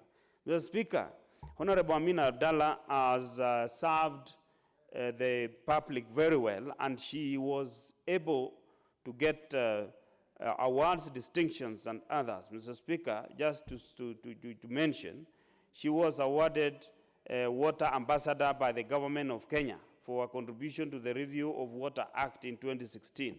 She was also awarded the Presidential Award of the Chief of the Burning Spear on first class for a contribution to the legislative reforms in the natural resources sector in 2015. And Mr. Speaker, she was also awarded the National Authority for Campaign Against Alcohol and Drug Abuse by sponsoring the bill that anchored the agency into law in 2012.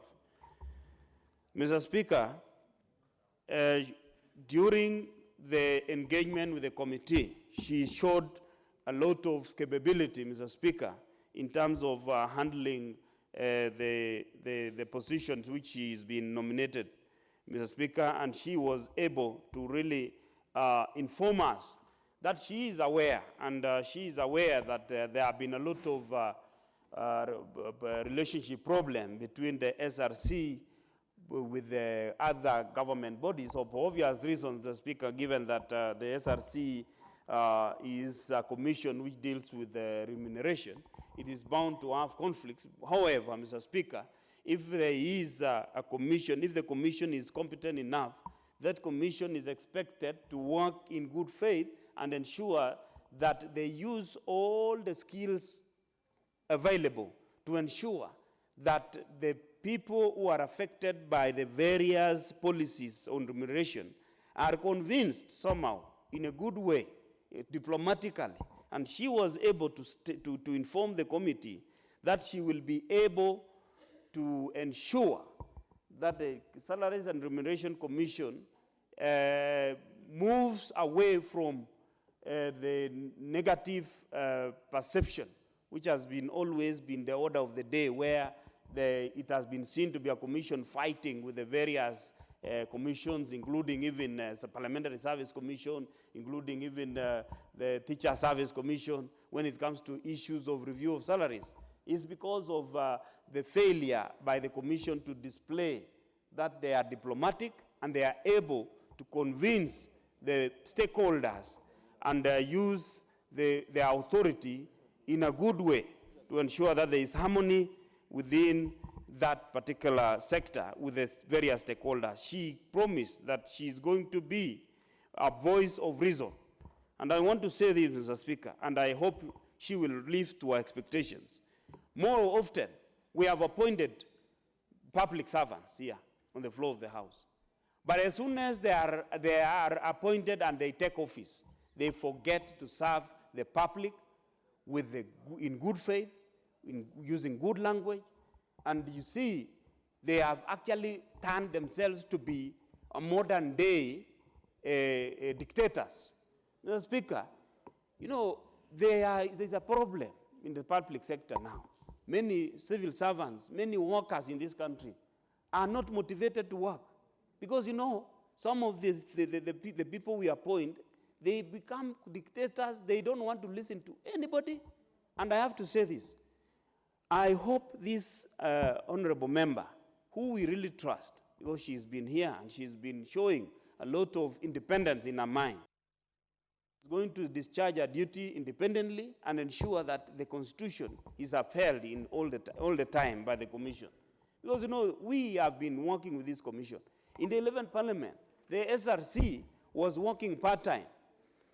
Then there was an issue that because it's a new commission, they are required to be full-time so that they can put in many policies which are required, Mr. Speaker. And therefore, we brought in an amendment to the SRC Act to make them full-time, Mr. Speaker. And in fact, we are not seeing any improvement, Mr. Speaker. This commission has been working against the Constitution. Recently, Mr. Speaker, we have just been discussing the supplementary budget, Mr. Speaker. And I want to put it on record that the SRC, when it came to present before us, they had already planned to do a workshop, a salaries review workshop, without a budget. And the Constitution is very clear that there is no procurement by anybody in this country without a budget. And the budget is done by none other than the National Assembly. And therefore, we wonder, because they did. In fact, we want to invite the Auditor General to investigate, to do a special audit of SRC, because, you know, they spend the public money without the approval of this House. Currently, we have not passed the appropriation bill. But already they have spent.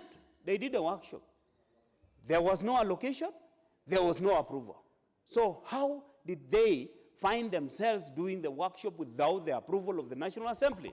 So what we are saying is that this SRC have become a rogue commission. And we want to take this opportunity to ask Amin Abdallah, when she is finally approved by this House and appointed by the President, she must go there with the voice of reason and turn that commission to become a commission which was intended by the Constitution. The commission was supposed to work in good faith and follow the Constitution to the letter. The Constitution does not allow anybody to break the law. And therefore, Mr. Speaker, these civil servants who we appoint in this House, they should work and ensure that the civil servants and the other people who work under them are actually well taken care of, and the Bill of Rights of those people are also considered. Mr. Speaker, I have to give another example where currently our children have just done examination. Currently, the examination is being marked. But we have had the teachers who are marking are really complaining. And the complaint is they wake up at 4 a.m. and they sleep at 11. They finish marking at 11 and they start at 4 a.m. They are asking, how do we expect them to deliver as required, quality which is required, when the managers of the education sector have turned to be rogue? They are actually rogue. They are dictating everybody. The CS of education is becoming a very bad picture in the country. So we need to ensure that the people we appoint here are people of integrity, and they are people who have displayed that they are able to work with other people. You know, the fact that you are given as a commissioner, it doesn't mean the staff who are working under the commission are not supposed to be respected. You must respect the rights of that individual. Everybody has a right to sleep for 8 hours to be productive. But if you find teachers are asked to sleep for 5 hours and they're supposed to deliver good results, that is not going to work. So I am encouraging SRC. They must also look at not only salary, but also even conditions of working. Because if the conditions of working of the workers, even including teachers, is not favorable, they are building a bad culture and our children are going to suffer. We want I want to support what the former president, Mwai Kibaki, used to say. He used to say, and in Kiswahili, he used to say this, Mr. Speaker, and I used to quote. He was saying, let us not work very, very fast as if there is no tomorrow. Tuko na haraka ya kwenda wapi? Na kesho iko. Na hata kama hakuna, hata ukitaka kwa sababu unaharakisha, kwa sababu unataka kufa, alikuwa anasema kufa. I was quoting the Honorable Speaker. So, Mr. Speaker, but I would put a quote, Mr. Speaker. There is no quote. The way you are I said, Honorable Kibaki said this.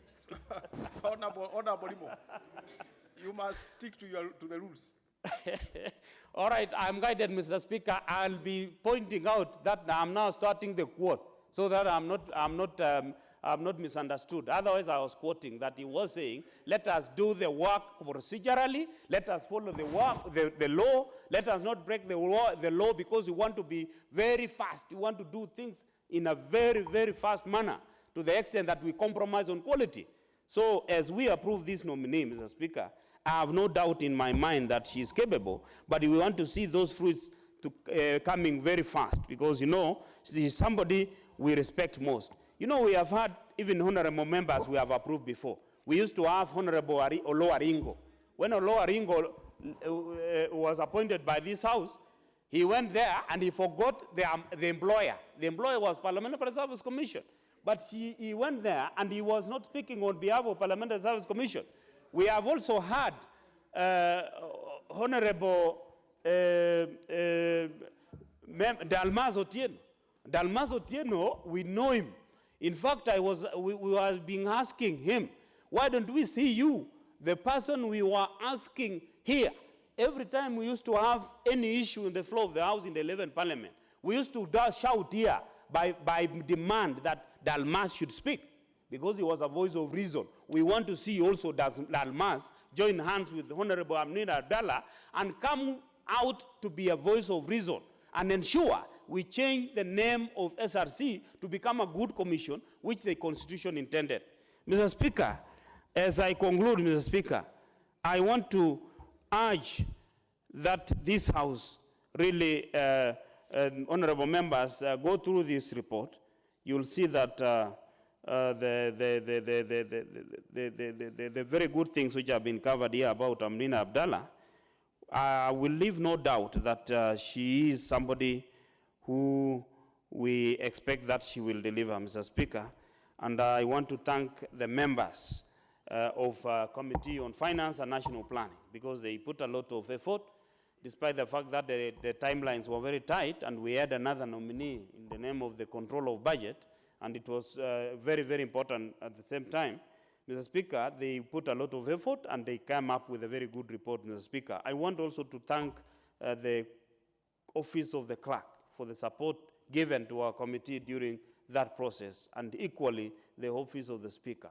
I want also to thank the various members of this House who have interacted with us in various times and had good or at least some good comments about Amina Abdallah. Some of them had different comments. But all in all of us contributed to the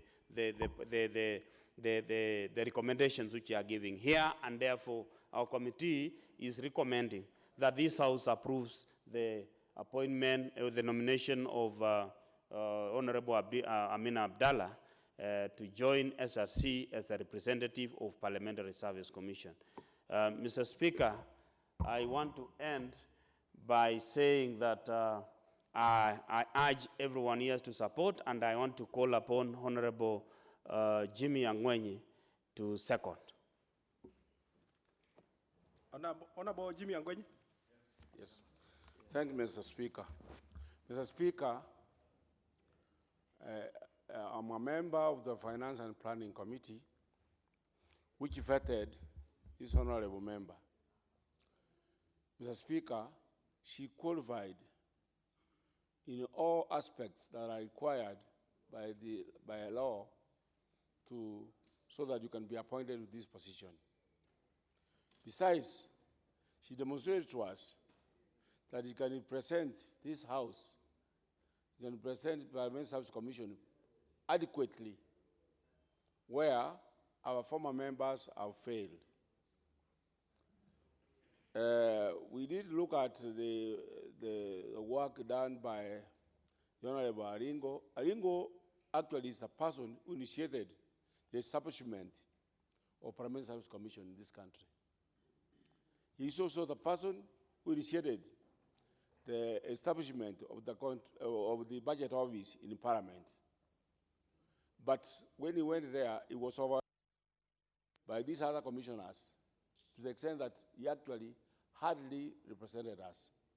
But Amina Abdullah, she suffered that inaction by our representative. She suffered in the last Parliament. When the salaries of members of Parliament was reduced from 860 to 532. It was reduced by more than 30%. It was also, the allowances were also reduced. But, so she suffered, she knows what we have gone through, she knows what these members have gone through, and she says, and she confirmed to us that we should defend the interest of these members and the interest of Kenyans. So that the Salaries and Remuneration Commission harmonizes the wage bill of this country by going through research. Mr. Speaker, we enacted a law making those commissioners to be, instead of being temporary, instead of being casual, to be there for the 5 years and to be full-time commissioners. But we have not seen any results, any difference in the performance of that commission. I believe very strongly that with the nomination of Amina, she can mobilize those commissioners so that they can deliver as, instead of being, by being executive, they can deliver better services to Kenyans, and particularly to the House. Also, she'll work hard to improve the relationship between this House, between Parliament, and Salaries and Remuneration Commission. She work hard so that we can engage each other. Instead of rushing to court, we can engage ourselves so we don't have to spend money, public resources, by going to court and dividing ourselves or by accusing each other, which costs the people of Kenya a lot of resources. As like my chairman said, they should now adhere to the laws of this Kenya regarding budgetary allocations. Last year, no, early this year, Salaries and Remuneration Commission used over 200 million, no, 95 million to purchase vehicles, which were, and that caption was not in the budget. So they acted outside the law. They have gone ahead to organize a conference for which there is no budget allocation.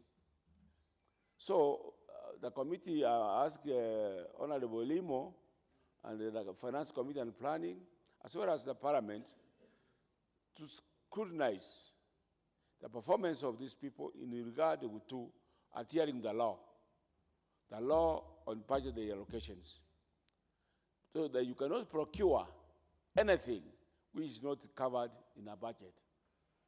And I'm sure Amina, being there, she will educate them.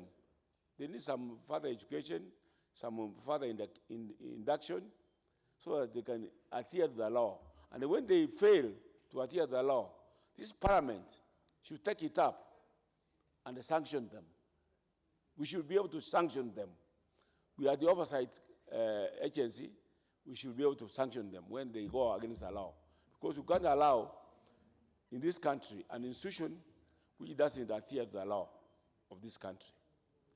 Then this country will end up being a lawless country. So, if you, I ask my colleagues, I implore you, my colleagues, let us approve the nomination of Amina, and I'm sure she will deliver to what we have sent her there to do. Those few remarks, I beg to second. You do second. Honorable members, I will propose a question, which is that taking into consider the findings of the Departmental Committee on Finance and National Planning in its report on the vetting of the nominee for approval as a representative of the Parliamentary Service Commission to the Salaries and Remuneration Commission, laid on the table of the House on Tuesday, December 3rd, 2019, and pursuant to the provisions of Article 252B of the Constitution and Section 711 of the Salaries and Remuneration Commission Act, this House approves the appointment of Honorable Amina Abdallah as a representative of the Parliamentary Service Commission to the Salaries and Remuneration Commission. Honorable members, it is